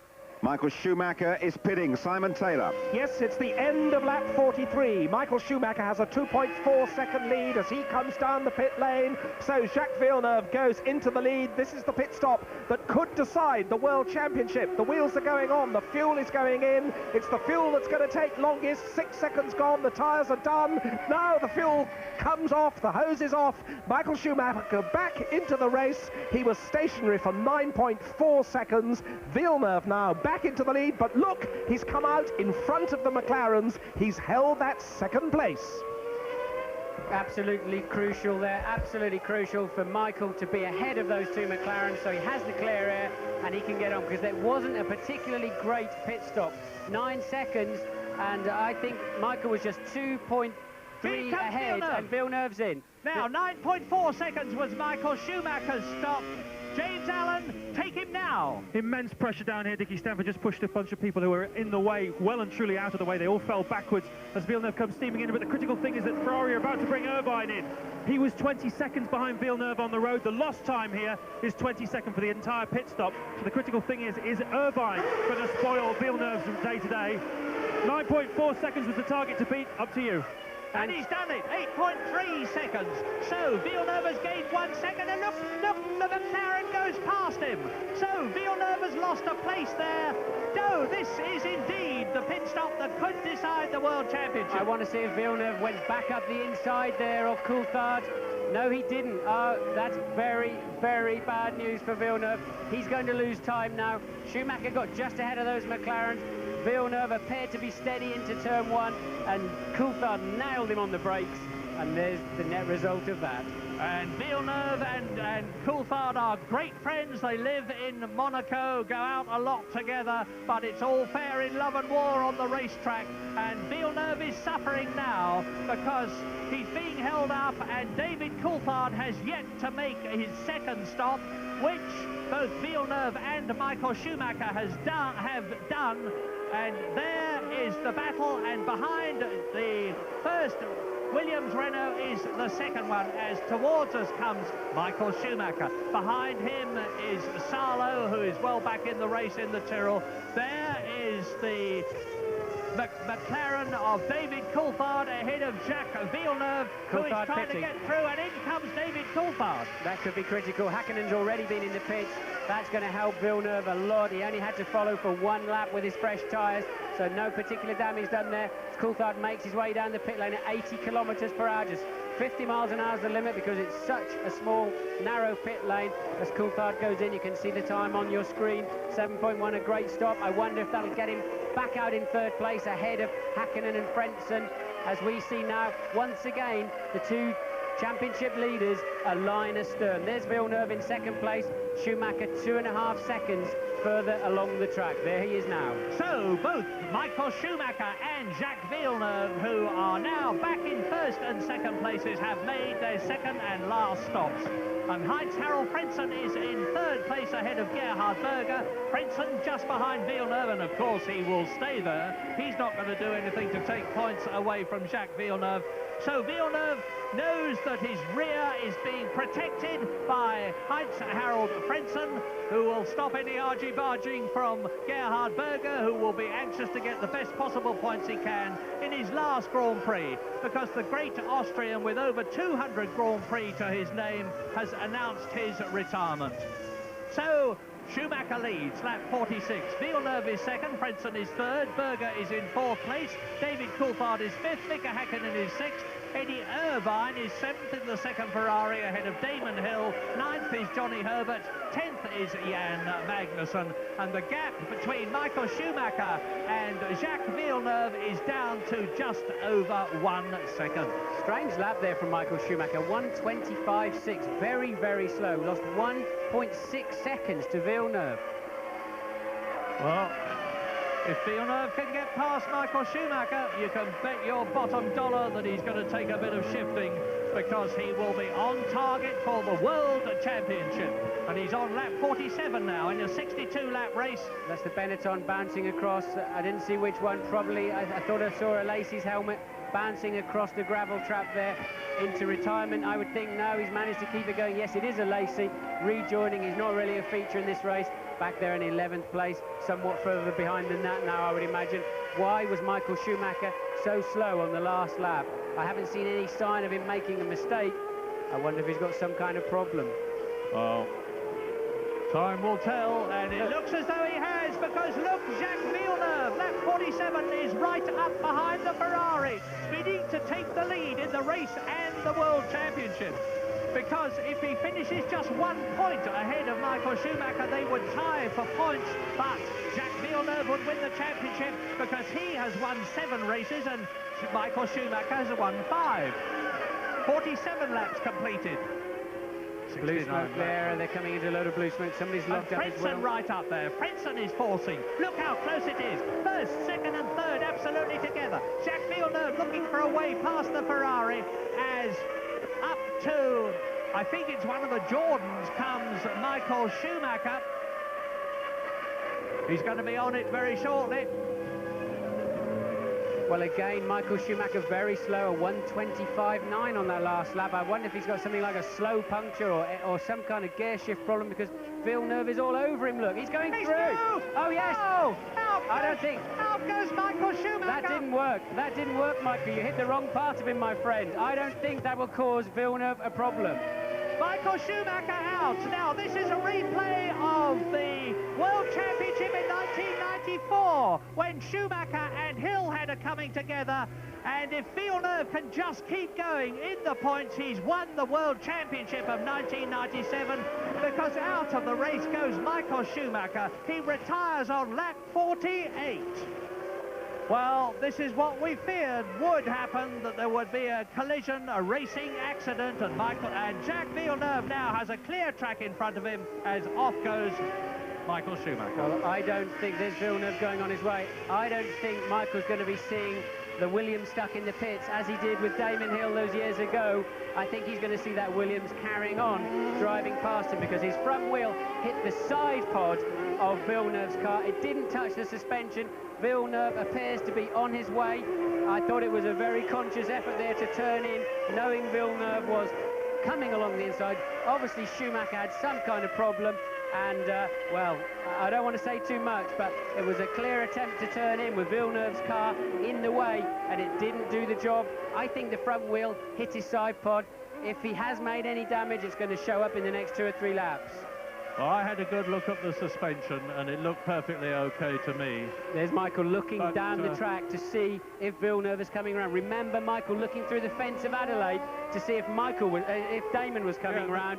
Well, I think he's going to see Villeneuve coming round and round and round. The test is going to be what happens behind Jacques Villeneuve now. David Coulthard is 15 seconds behind him. So an unhappy Michael Schumacher walking in. He said if he didn't win the race or the world, out goes Damon Hill from 8th position. His last race for Arrows. His first race for Arrows in Australia was a failure. Well, he didn't even start the race. That's Schumacher being taken back to the pits. Now, the test now is going to be whether David Coulthard can reduce the lead that Villeneuve has got, which was 15 seconds. If he's doing it dramatically, we'll know that Villeneuve has got a problem. He has got a problem. He's 29.4 on that lap. Villeneuve's got it. Look, now watch the contact. There's Schuey going in. Look, he did hit, his rear wheel did hit Villeneuve's rear wheel. Villeneuve may have a slow puncture. He may have some suspension damage. He's 5 seconds off the pace at the moment. This championship is still not decided. Now watch. He takes a dive up the inside. He put himself in a position we talked about not to give Michael a chance. Michael realises, look, Villeneuve's on the track. Michael hits him.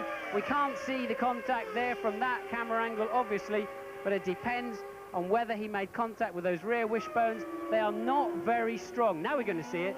Now we're going to see from Michael Schumacher's car. Villeneuve, watch him slice up the inside. Now watch his hands. Does Schuey turn in? Well, he's turning into the corner, but his rear wheel may have just done enough damage to knock Villeneuve's car out of the race. Villeneuve lapping 5 seconds a lap slow. There's the beached Ferrari of Michael Schumacher. What did I say? David Coulthard has got the gap between himself and Villeneuve down to under 12 seconds now. He's taken an enormous chunk out of Villeneuve's lead, but Villeneuve is on his 50th lap now. He's got 19 laps to go. And if he can just keep going in the top 6, he's going to be all right. If he drops below 6 in this quite incredible race, he's going to fail to win the World Championship, and Michael Schumacher will win it. And here is a replay of Damon Hill touring in. Visor up. Lap 50, Villeneuve leads, and down comes the gap to 10 seconds. Coulthard is second, Hakkinen is third, and the gap is being reduced by David Coulthard at the rate of 1.5 seconds a lap. But at the moment, Villeneuve looks safe, because between him and Frentzen, who is in 6th place, there are 23 seconds, and he can afford to lose a lot of time and still get a World Championship point. Well, he's picking up the pace again now, 2 seconds faster on that. The barge board is damaged, the deflector on the side of the car, that is not a critical part of the car. It won't help the handling. You saw Villeneuve, they're snaking out of turn 6. Maybe the track of the rear of the car has been knocked around a bit. The track rod's reasonably strong. The wishbones are not strong at all. There's Patrick Head and Frank trying to get a good view of the side of the car to see if there's any damage. Villeneuve now just 1.4 seconds off of Coulthard's pace in 2nd place. And, well, I wonder... And Louis Schweitzer, the boss of Renault, it's their last Grand Prix after 7 wonderful World Championship years in which they've dominated everything, and naturally they want one of their cars to come home in 1st place. Well, at the present moment, it can only be Jacques Villeneuve, because down in 6th position in the 2nd Williams Renault is Heinz-Harald Frentzen. He's okay, he's picking up the pace. He was obviously just checking the car out as he was going around. He had a couple of very slow laps, but now Villeneuve is getting back on the pace, and this is amazing, Murray. Suddenly all these people in the grandstand in front of me are jumping up as Villeneuve goes past, but Louise is in the pits. Yes, and some scenes a moment ago, I don't think you saw it on the cameras, but as Villeneuve came down the pit lane, he came incredibly close to the McLaren refueling area. In fact, so close he caught the air guns, took them with him down the pit lane and sent them barreling into the Benetton mechanics, who were standing out at the front of their garage waiting for their pit stop. They all had to go rushing back into the garage. Thankfully, nobody's been hurt, though. Lap 52, we're riding with Jacques Villeneuve, but David Coulthard continues to bear down on the Williams Renault. The gap now is 9 seconds. Jacques Villeneuve may have increased the pace, but he's not increased it enough. Coulthard could win this race, but Villeneuve looks very likely to win the World Championship. Lap 52, so there are 17 laps of 2.75 miles to go between Villeneuve and the championship, with his sole rival, Michael Schumacher, out of the race on lap 48 after that collision. I'll stick my neck out, Murray, but I think if Villeneuve's car was going to fall apart, it would have happened before now. He's lapping quickly enough to put a lot of load into that suspension, and it's staying with him. four wheels on his wagon still. I think you're absolutely right. It's worth saying that those suspension arms are made out of carbon fibre, which are tremendously strong in the direction in which they're supposed to take loads and stress, but not strong in the other directions. But it looks as though the fact that it was a clean side swipe has enabled Villeneuve to check the suspension and find out that it's perfectly all right. Lap 53.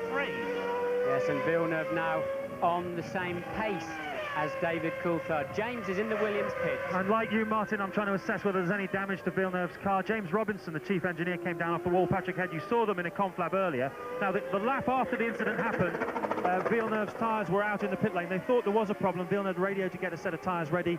They waited for a little while, but then they brought them back in again. And it seems as though there is not a problem with Jacques Villeneuve's car. It seems as though he's okay. There's no one really concerned over at the telemetry area. The engine's working fine, so we'll see. Well, he's certainly got a problem from the point of view of winning the race. I don't think he's got a problem from the point of view of winning the championship, because David Coulthard continues marginally to eat into his lead. It's under 9 seconds now.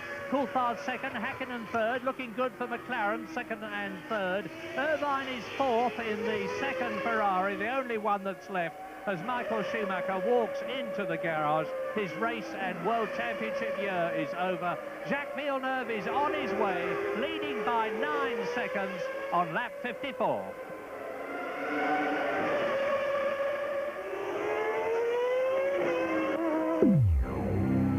In Jerez in Andalusien, und nachdem Michael Schumacher vor wenigen Minuten ausgeschieden ist, führt sein großer WM-Rivale, führt Jacques Villeneuve vor David Coulthard, Mika Häkkinen, Eddie Irvine, Gerhard Berger und Heinz-Harald Frentzen. Und es sind noch 15 Runden, also etwas mehr als 60 Kilometer. Und Villeneuve, er muss nicht unbedingt gewinnen, aber er muss mindestens als Sechster ins Ziel kommen, wenn er Weltmeister werden will. Und das ist noch ein langer Weg und wir wissen immer noch nicht genau. Wir versuchen natürlich in der Box da was. Lap 55 out of 69. You're watching the race leader and potential world champion, but not necessarily the race winner, Jacques Villeneuve, as on the left, Ross Brawn, on the right, Jean Todt in the Ferrari area. Watch their man Eddie Irvine, who is in fourth position. Now, David Coulthard on lap 56 out of 69 has got the gap down to 6.4 seconds. He's gaining at the rate of 1 second a lap. So in about 5 or 6 laps, he's going to be with Jacques Villeneuve, who I would expect calmly to yield the race in order to make quite sure that there were no problems about winning the championship. And Mika Häkkinen is in third place, so McLaren second and third. Eddie Irvine is fourth and catching Mika Häkkinen. I don't think he can I'm quite sure he can't get both past the McLarens and give Villeneuve a hard time. That's what he'd like to do. Gerhard Berger is fifth in his last race for Benetton, and Heinz-Harald Frentzen is on 1 World Championship point. The thing seems to have gone pear-shaped for Heinz-Harald Frentzen, because he was battling hard in third position at one point, having briefly led the race, but he's in 6th place now. He's gaining on Gerhard Berger, but I don't think fast enough. As you watch David Coulthard second, Mika Häkkinen third, coming out of the centre chicane and up to turn 13 to complete another lap. Yes, curiously, these two McLarens are not really making any impression on Fisichella, who's down in 11th place there. They're closing in on him to lap him, but he's doing the same lap times, which is strange considering how off the pace Jordan have been so far through the event. But I would hazard a guess that Michael Schumacher had some kind of braking problem that allowed Villeneuve to home in on him. Villeneuve saw that and took a dive up the inside, and really, well, he put his whole championship chances in the hands of Michael Schumacher, and Schumacher's front wheel connected with the side pod of Villeneuve's car. It's not a critical part, and then I think Schumacher's rear wheel slapped Villeneuve's rear. Here we see again, this is very timely for me. We see it again. Watch him turn in. The front wheel hits the side pod. The rear wheel hits his rear wheel, but face on. and they're strong enough in that direction. And Villeneuve goes on his merry way, and Louise is in the Ferrari pits. Yeah, I've been checking up what's been going on down at Ferrari. Michael Schumacher's just arrived back in the paddock on the back of a motorbike. He walked into the pits to speak with his team, but he certainly wasn't speaking to anybody else. He came out of the garage, went into the motorhome, and I don't think we're going to see him again for quite some time. In fact, Ralph has just picked his way through the crowd. No doubt he's gone in to console his brother. I was actually in the Ferrari garage when Michael's car went out. It was just a feeling of utter disbelief in there. They could not believe what they were seeing. They were shaking their heads, they were wringing their hands, just staring at the TV screens in utter disbelief, even a few tears. That 57 completed now for Jacques Villeneuve, so he's got 12 laps to go, and he's picked up the pace because he's only half a second or so slower than David Coulthard at the present moment. And as Martin has pointed out, and as Eddie Irvine is closing on the McLarens in front of him, Irvine in fourth position, but as Martin pointed out, Coulthard and Häkkinen are not making any real impression on Giancarlo Fisichella, who's been lapped by the leader and is down in 11th place. So it's looking very, very good for Jacques Villeneuve to win the race and the World Championship in only his second year of Formula One. And down in the pit lane, news from James Allen in the Williams area. Yes, I'm just looking at the telemetry. Villeneuve's car took a knock on the water radiator. They're keeping an eye on the temperatures at the moment. Everything is okay. But in the meantime, obviously Villeneuve is just taking it nice and easy, just nursing the car.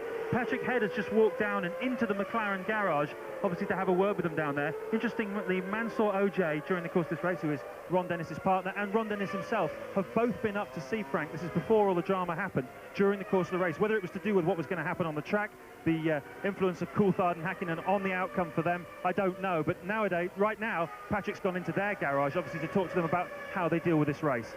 Yes, and interestingly, I saw Jacques Villeneuve coming out of the McLaren motorhome also on Saturday. I think Villeneuve was slowing everybody down in Japan in the hope that somebody would overtake Michael Schumacher, and McLaren was saying to him, why didn't you tell us? Why didn't you let us in on your secret if you wanted us to be overtaking Michael Schumacher? So we told our man to be careful not to get involved in the leading accident.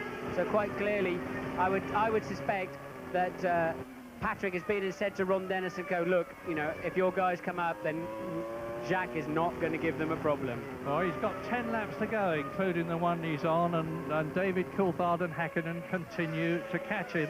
And that's Shinji Nakano, the Japanese driver, that Villeneuve has just lapped.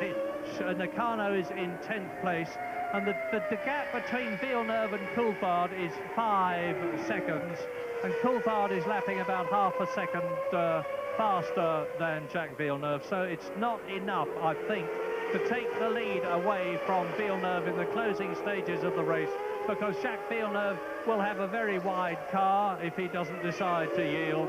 And he's on lap 59 now. The Williams are looking good, and you look back in the Senna chicane and you see the two McLarens going together almost as one. Eddie Irvine is 4 seconds behind them in 4th place.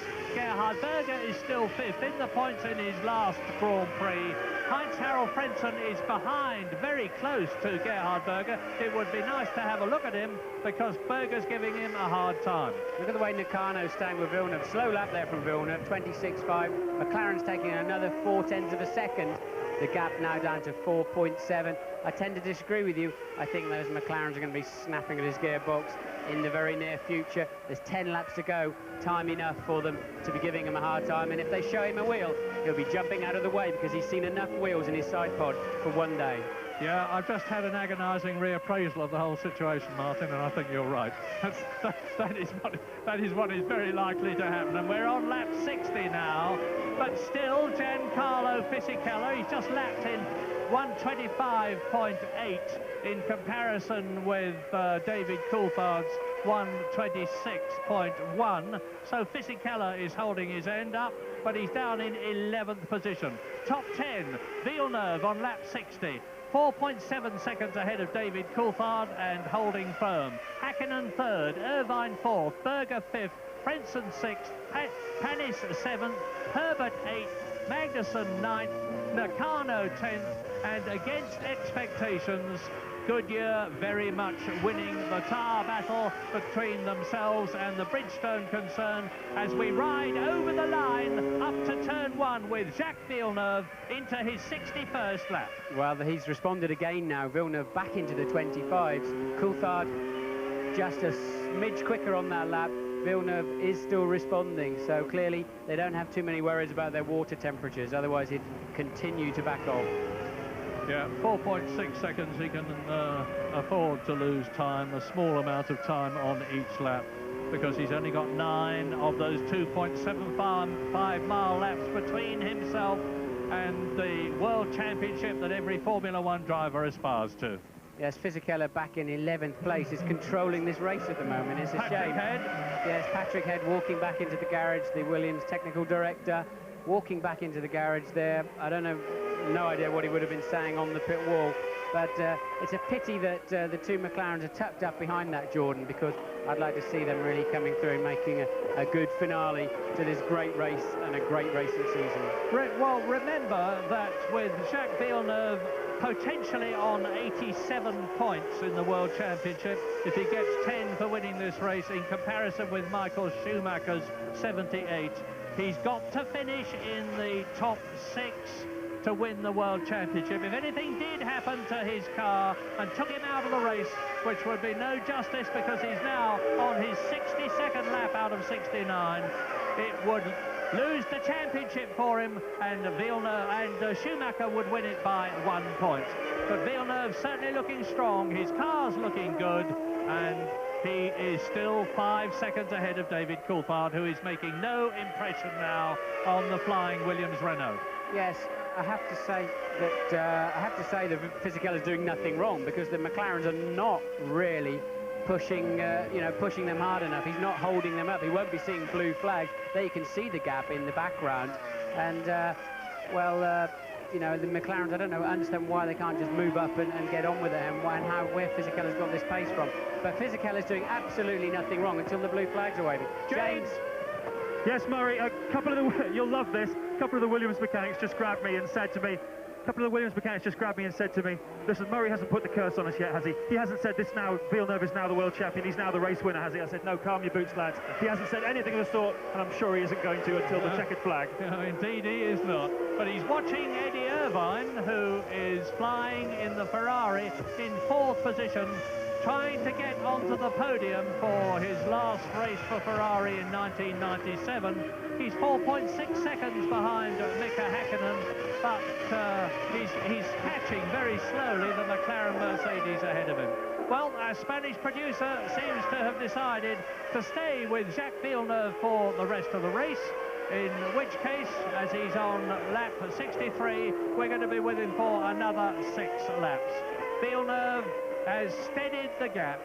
Coulthard has still not caught, never mind got past Fisichella, who is in 11th position. David Coulthard is 2nd, so he's almost a full lap ahead of the Jordan. A very poor race for the Jordan team, because Fisichella is down in that 11th position and Ralf Schumacher is out of the race. Indeed, the retirements thus far are Michael Schumacher, Damon Hill, Ralf Schumacher, Rubens Barrichello and Pedro Diniz. So only 5 retirements out of the 22 starters. We're on lap 63 with 6 laps to go, and it looking, as I've said, very good indeed for Villeneuve. Okay, the pressure's off Villeneuve. It appears to me that Coulthard and Häkkinen, who have both driven great races, but it appears to me that they've given up the chase. They lost a half a second to Villeneuve that time. Nothing wrong with his car. He just lapped in only 1.2 seconds slower than his fastest lap of the race. And it appears to me the two McLarens are backing off to settle for 2nd and 3rd as Villeneuve goes into the 63rd lap of the 69. And watching him somewhat wryly will be Adrian Newey, now wearing his McLaren uniform.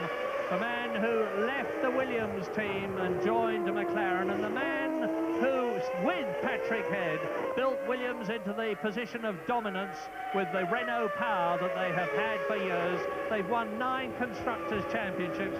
I say we'll be watching Riley because a lot of people said that when Adrian Newey went from Williams to McLaren, Williams would lose a lot of their strength. Well, Williams have always built in depth. It's always been Frank Williams and Patrick Head's policy to get good people all the way down the line.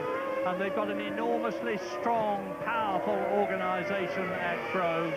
With those 9 Constructors' Championships under their belt, it looks as though they're about to have another Drivers' Championship and a new man, Jacques Villeneuve. Well, Berger's driven a good race. There's Berger. In fact, that's 4th, 5th and 6th, very close together. Irvine, Berger, Frentzen. Gerhard's driven really a superb, for what is his last Grand Prix, probably, Murray. Yeah, absolutely. Gerhard Berger has announced his retirement. He's had a lot of sinus problems this year, but he's going out on a pretty high note, having won the German Grand Prix for Benetton this year. He's the oldest driver in the race, and when he retires, Damon Hill will be the oldest Grand Prix driver in Formula One. And Berger is right with, as you can see, Eddie Irvine, and right with Berger is Heinz-Harald Frentzen, top 6. We're on lap 65 now out of 69. Villeneuve is still leading, of course. David Coulthard has reduced the gap by half a second to 4.7 seconds.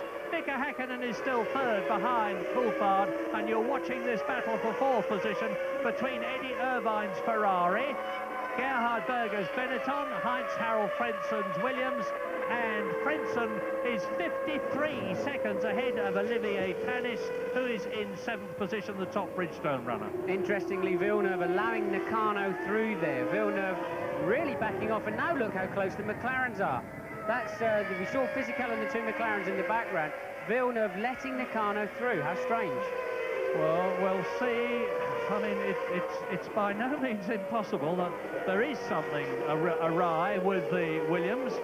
His last lap time was 1 minute 26.0. There's been nothing. I don't think there's been a problem with it up till now, but why has he allowed Nakano through? It was good to have Nakano. He's about to let Fisichella through from the look of it, and Fisichella's got Coulthard right behind him. It looks indeed as though Villeneuve may not win the race after all, and we're on lap 65 with 66, 67, 68 and 69 to go. There's the damaged barge board in the middle of the car underneath Villeneuve's helmet we talked about, but the gap is down 3 now. seconds he's lost on that lap. It was definitely, on that lap, he lost a full, more than that even, Murray. Yeah, 3.5, nearly 4 seconds. He really backed off. I don't know why he wouldn't want Nakano between him and his 2 pursuiters. At least he's got Fisichella still there to help him. 1.9 seconds between Jacques Villeneuve that you're looking at on lap 66 and David Coulthard, who's challenging for his 3rd win of 1997. There he is, David Coulthard, who won in Australia, who won at Monza in Italy. Now, Fisichella is going to elbow his way past Villeneuve. This is lap 66. There's only 3 to go after this.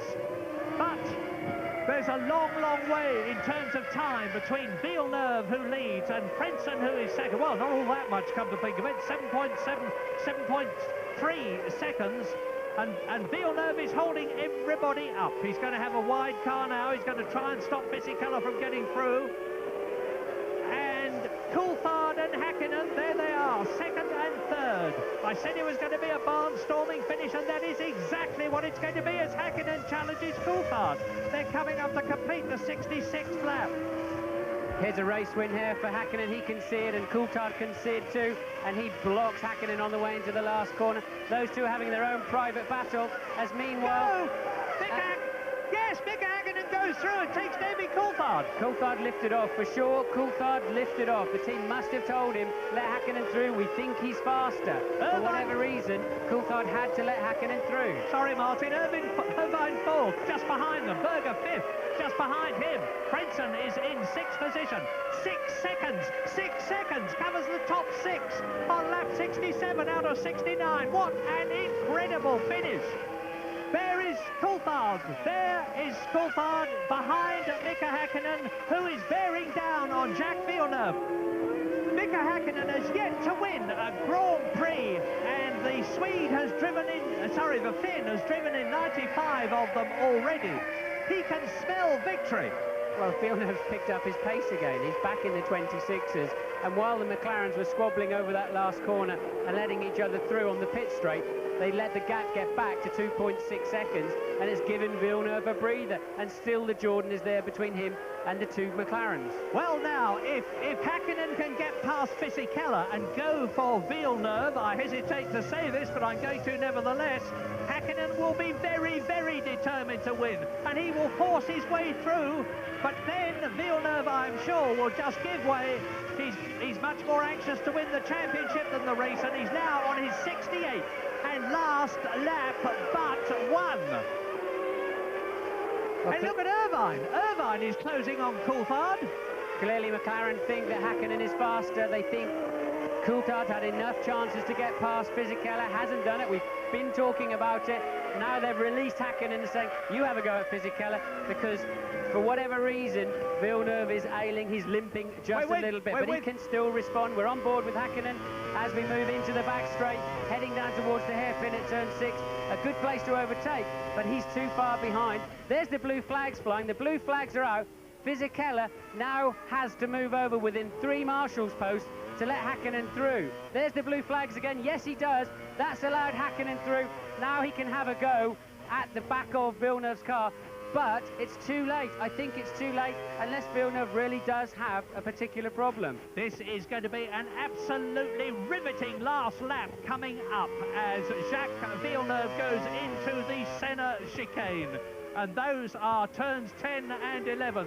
Turn 12 is the right-hander. Turn 13 is the last corner of the track as Jacques Villeneuve turns in to start his 69th and last lap in the lead.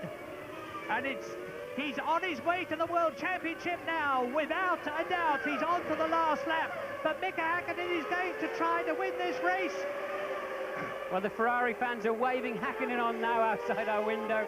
And here we go, they're into turn 2. Villeneuve appears to have it under control. I don't see where Häkkinen's going to find that kind of time in the remaining 2.5 miles, but he'll give it a good try. There he is, through 3 and 4. Coming up now to the fastest corner of the track, about 135 through the top. Villeneuve's online, no problem, keeps it inside. Häkkinen homing in on him all the time. And 5.3 seconds covers the top 6 in this amazing race. So, Häkkinen now right behind Jacques Villeneuve with just a few corners to go. Round the left-hander. Mika Häkkinen can see that victory beckoning him. Look how close it is. He's got 2 chances, a small one into the Ayrton Senna chicane, and then a big last gasp dive into the last corner. He knows Villeneuve will jump out of the way if he as much as looks at his rear wheel. And he does it. He's let him through. Häkkinen is going to win. Häkkinen is going to win his first Grand Prix in his long and meritorious career. He's coming up to the last corner. Häkkinen is going to win the European Grand Prix. David Coulthard goes second, and Jacques Villeneuve second settles for 3rd place at the World Championship of 1997. Wow! Mika Häkkinen wins for McLaren. David Coulthard is second for McLaren. Jacques Villeneuve is 3rd for Williams and for Renault. So Renault failed to win their last Grand Prix. Gerhard Berger 4th, Eddie Irvine 5th, Heinz Harald Frentzen 6th, and 4.5 seconds covers the first 6.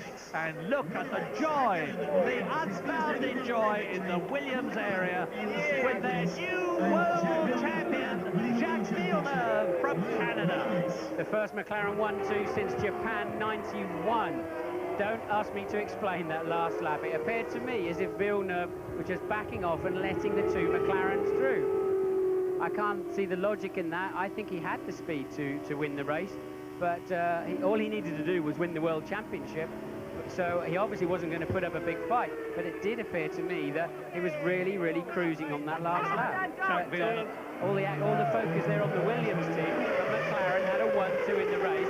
Villeneuve finished 3rd, but only just. Berger was just 1/10 of a second from taking Villeneuve on the line for the final podium position. Yeah. What was it all about? And between Berger and Frentzen, there were only less than 2 seconds. So, in effect, Jacques Villeneuve won the World Championship by 2 seconds, because if he'd been lower than 6th, he would have lost it. But if is a big word in Formula One. If is Formula One spelled backwards. And I said anything can happen, and it usually does. There were no ifs as far as Villeneuve was concerned in just staying in the points high enough to take that World Championship. And in his second year of Formula One, he has created history by winning the World Championship. A brilliant performance, and like Nigel Mansell, who won the World Championship in Formula One and the Indy Championship, Jacques Villeneuve can say he's done those things, but he's gone one better than Nigel Mansell because he's also won the Indy 500. A brilliant, brilliant achievement by an absolutely superb driver, 26-year-old Jacques Villeneuve from Quebec in Canada. That's his 33rd Grand Prix. He's now won 12 of them, a magnificent finishing achievement. And what are his emotions going to be when he stops alongside his pit, gets out of the car, takes off his helmet. His car will go into Parc Fermé, where everything is checked. Villeneuve will have to get on the scales, and you look at the reception he's getting with his on-car camera. He's beaten Michael Schumacher in the World Championship by 4 points. Heinz-Harald Frentzen finishes 3rd in the World Championship.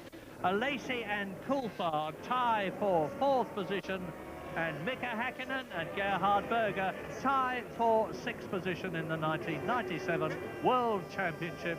And a very, very happy Swede or Swedish supporter is, Finnish supporter is galloping down the track with his flag in honour of Mika Häkkinen. Into Parc Fermé now, where all of the cars will be scrutinised and checked for legality. They'll be weighed. Notice all the pickup on the tyres on the right front tyre there of Mika Häkkinen. We've moved away from that now. As drivers, we're told to pull off line as much as we can. You can see it on Villeneuve's tyres too, to pick up as much weight as we can, just in case we've lost some fluids or something and the car is a kilo or 2 underweight. All that mush you see on the tyres is from driving offline and picking up all of the discarded rubber, as Häkkinen and Villeneuve embrace. What an incredible finish to the season. Yeah, Jacques Villeneuve, a very cool, calm and deliberate individual. Well, not now. He's a very, very happy man, and so he should be. He's driven a brilliant race. One of them had to lose, Michael Schumacher or Jacques Villeneuve. It was a fair fight. It was lap 48 when, having dominated the race between them, with first one leading and then the other, Villeneuve takes the championship. But if ever a win was richly deserved, it's that of Mika Häkkinen. It's his 96th Grand Prix, and it's taken him nearly a century of Formula One races to get that coveted first place. Out onto the podium in that coveted position, the top step, with Coulthard alongside him in the second step, but with Jacques Villeneuve on the podium again. 3rd place, 4 points, quite enough to beat the man who's taken the World Championship twice already by 5 points. Here's the replay. Here's the replay. This is going to be interesting, as Häkkinen, who's brilliantly homed in, he dispatched Fisichella, now homed in onto the back of Villeneuve. Villeneuve slows early for the chicane, and well, it's very, very easy, wasn't it? Candy from a baby, that one. We thought Villeneuve would jump out of the way at any sign of trouble, and he's looking in his mirror. Look, there's some kind of arrangement going on there, because Villeneuve's looking in his mirror saying, well, come on then. And 2 McLaren drivers, 1 and 2 on the podium, and Jacques Villeneuve, the new world champion. Well done, Mika. And now the national anthem.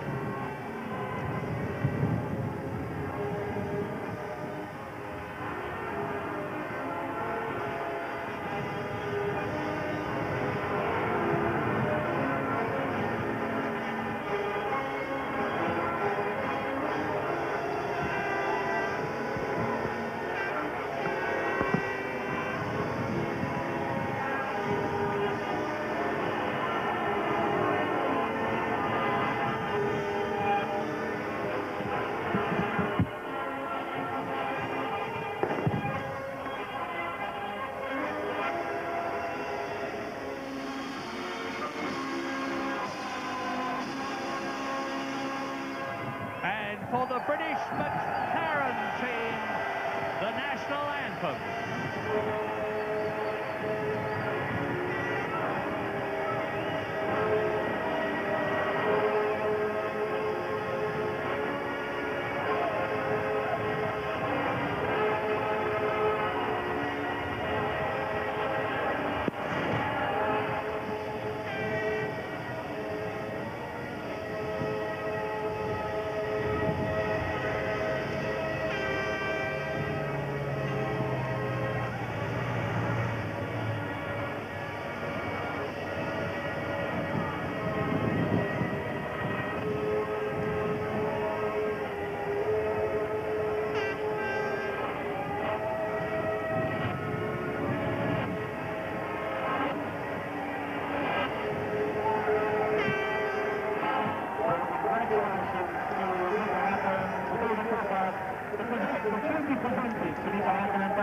Well, it's interesting to look at the body language of these men. Jacques Villeneuve obviously overjoyed. Mika Häkkinen obviously overjoyed, but it looks as though David Coulthard is not overjoyed. Maybe he reckons he could have won the European Grand Prix of 1997. Just contrast the way he's looking on the second step of the podium with the way that Jacques Villeneuve is looking on the right. But a great race, a fair fight, a wonderful result, a euphoric Jacques Villeneuve, who looks to have lost years. He looks boyish enough at the worst of times. At the best of times, he looks very, very young indeed. What a great achievement. To add the Formula One World Championship to the Indy Championship, the Kart Championship, automobile racing teams, and his Indy 500 win. A very, very gifted, capable driver who's going on to do great things. And he is the 7th Williams driver to win the World Championship, to join men like Nelson Piquet, Nigel Mansell, Keke Rosberg, and he's in a great, great gathering of drivers. He'll be very, very happy. They always say the first win is the hardest and then it's all downhill afterwards. I would expect it gets rather easy because there's a psychological barrier that's very much been broken through, the hurdle's been cleared, and Mika Häkkinen so near yet so far for so long, and winning today. When all eyes are on Formula One, Mika Häkkinen winning the race, I'm rather interested to see what's said at the press conference as to how the last lap came about. But clearly Villeneuve was happy just to, and they're holding him aloft, the champion, the new champion. Clearly Villeneuve was happy just for the third place.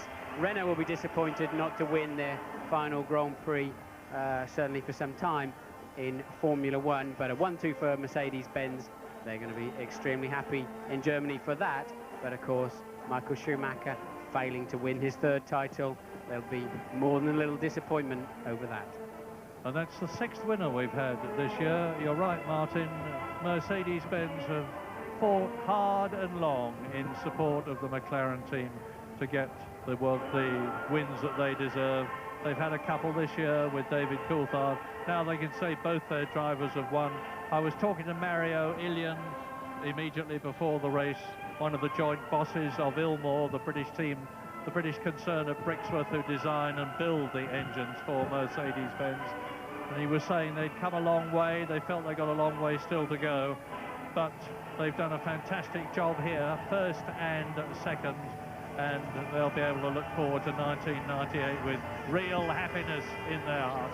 And they're wearing blondie wigs in the Williams garage to commemorate Jacques Villeneuve's dyed hair and his World Championship victory.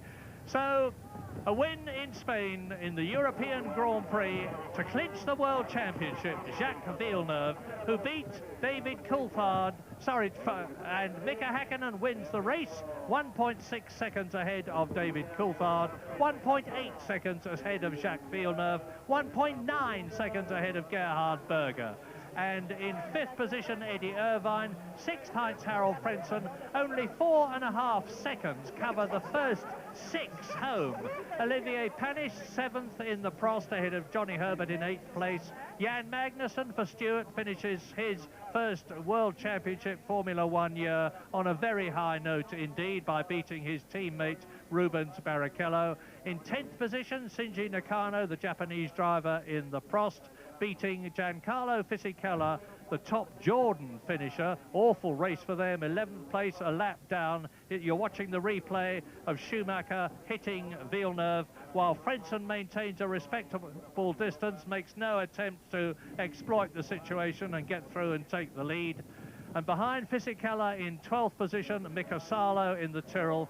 13th, a very unhappy Jean Alesi in his last race for Benetton. 14th, Norberto Fontana back in the Sauber, but not, I think, for very long. And in 15th position, Tasso Marquez. The last 2 finishers, Jos Verstappen in the Tyrrell, Ukyo Katayama in his last ever Grand Prix driving for Minardi. And the retirements, the notable Michael Schumacher, other world champion Damon Hill out of his last race for Arrows, Ralf Schumacher out for Jordan, Barrichello out for Stewart, Pedro Diniz out, so neither of the Arrows finished the European Grand Prix. And now, of course, we look forward to 1998 with very, very different looking motor cars, new regulations for safety reasons, grooved tyres, the times are going to come down a lot, the speeds will come down a lot, but probably the cars won't look to be going any slower. But this 1997 year has finished on a wonderfully high note with a new Grand Prix winner and a new Formula One world champion. We couldn't have asked for more. The 2 men who have dominated the World Championship Series since the 3rd race of the year, when Jacques Villeneuve in Argentina took the lead in the World Championship from David Coulthard, who'd won the 1st race of the year. And the World Championship has seesawed back and forth between Villeneuve and Michael Schumacher. Congratulations on your first victory, and it all happened in the last lap. Pretty unbelievable. I think the whole race was interesting from start to finish, for me anyway. I think I lost some time in behind the track in the start of the race, and I obviously wanted to go quicker, but it was again would be far too risky to try to make any maneuver to try to overtake him, because obviously he's fighting from the not anymore from the championship. So I decided to more or less stay behind him, and yeah, I would say coming to the last couple of laps, it's pretty incredible. It was one of the Jordans front of us, and Jack was there, and obviously David was front of me, and I would say it was, from my side, it was fantastic. At what point during the race did you suddenly think, well, maybe I can win this race today? I never would think that way. I never would win. Always in my mind. So literally in the last lap, you suddenly had the opportunity. Yeah, I think I had opportunity, and end of the day, I don't know exactly what happened, but a strange place to overtake David. But it was for my benefit. It was fantastic. Well, Mika, well done. Well, David, you won the first race of the season. It's a nice result for you to be here today. Yeah, no, I'm happy to be on the podium for the last race. That was my goal. And, you know, obviously, from a team point of view, delighted that we've had a 1-2. I think we had a little bit of help from Jack in the end, and I let Mika through to give him a chance to push, because I couldn't make any headway into the Jordan. And he was obviously able to make use of that when Jack led him through at the chicane. Did the whole race go to plan? I mean, was the pit stop strategy all fine? Yeah, once again, the team were, I think, pretty fantastic in the pit stops. I don't believe anyone would be as quick as us today. My in laps I was very happy with, my out laps, and that helped me gain some track position as well. David, well done. Well, Jack, 1997 has been a season of up and down for you, and your 3rd position today gives you the result you're wanting.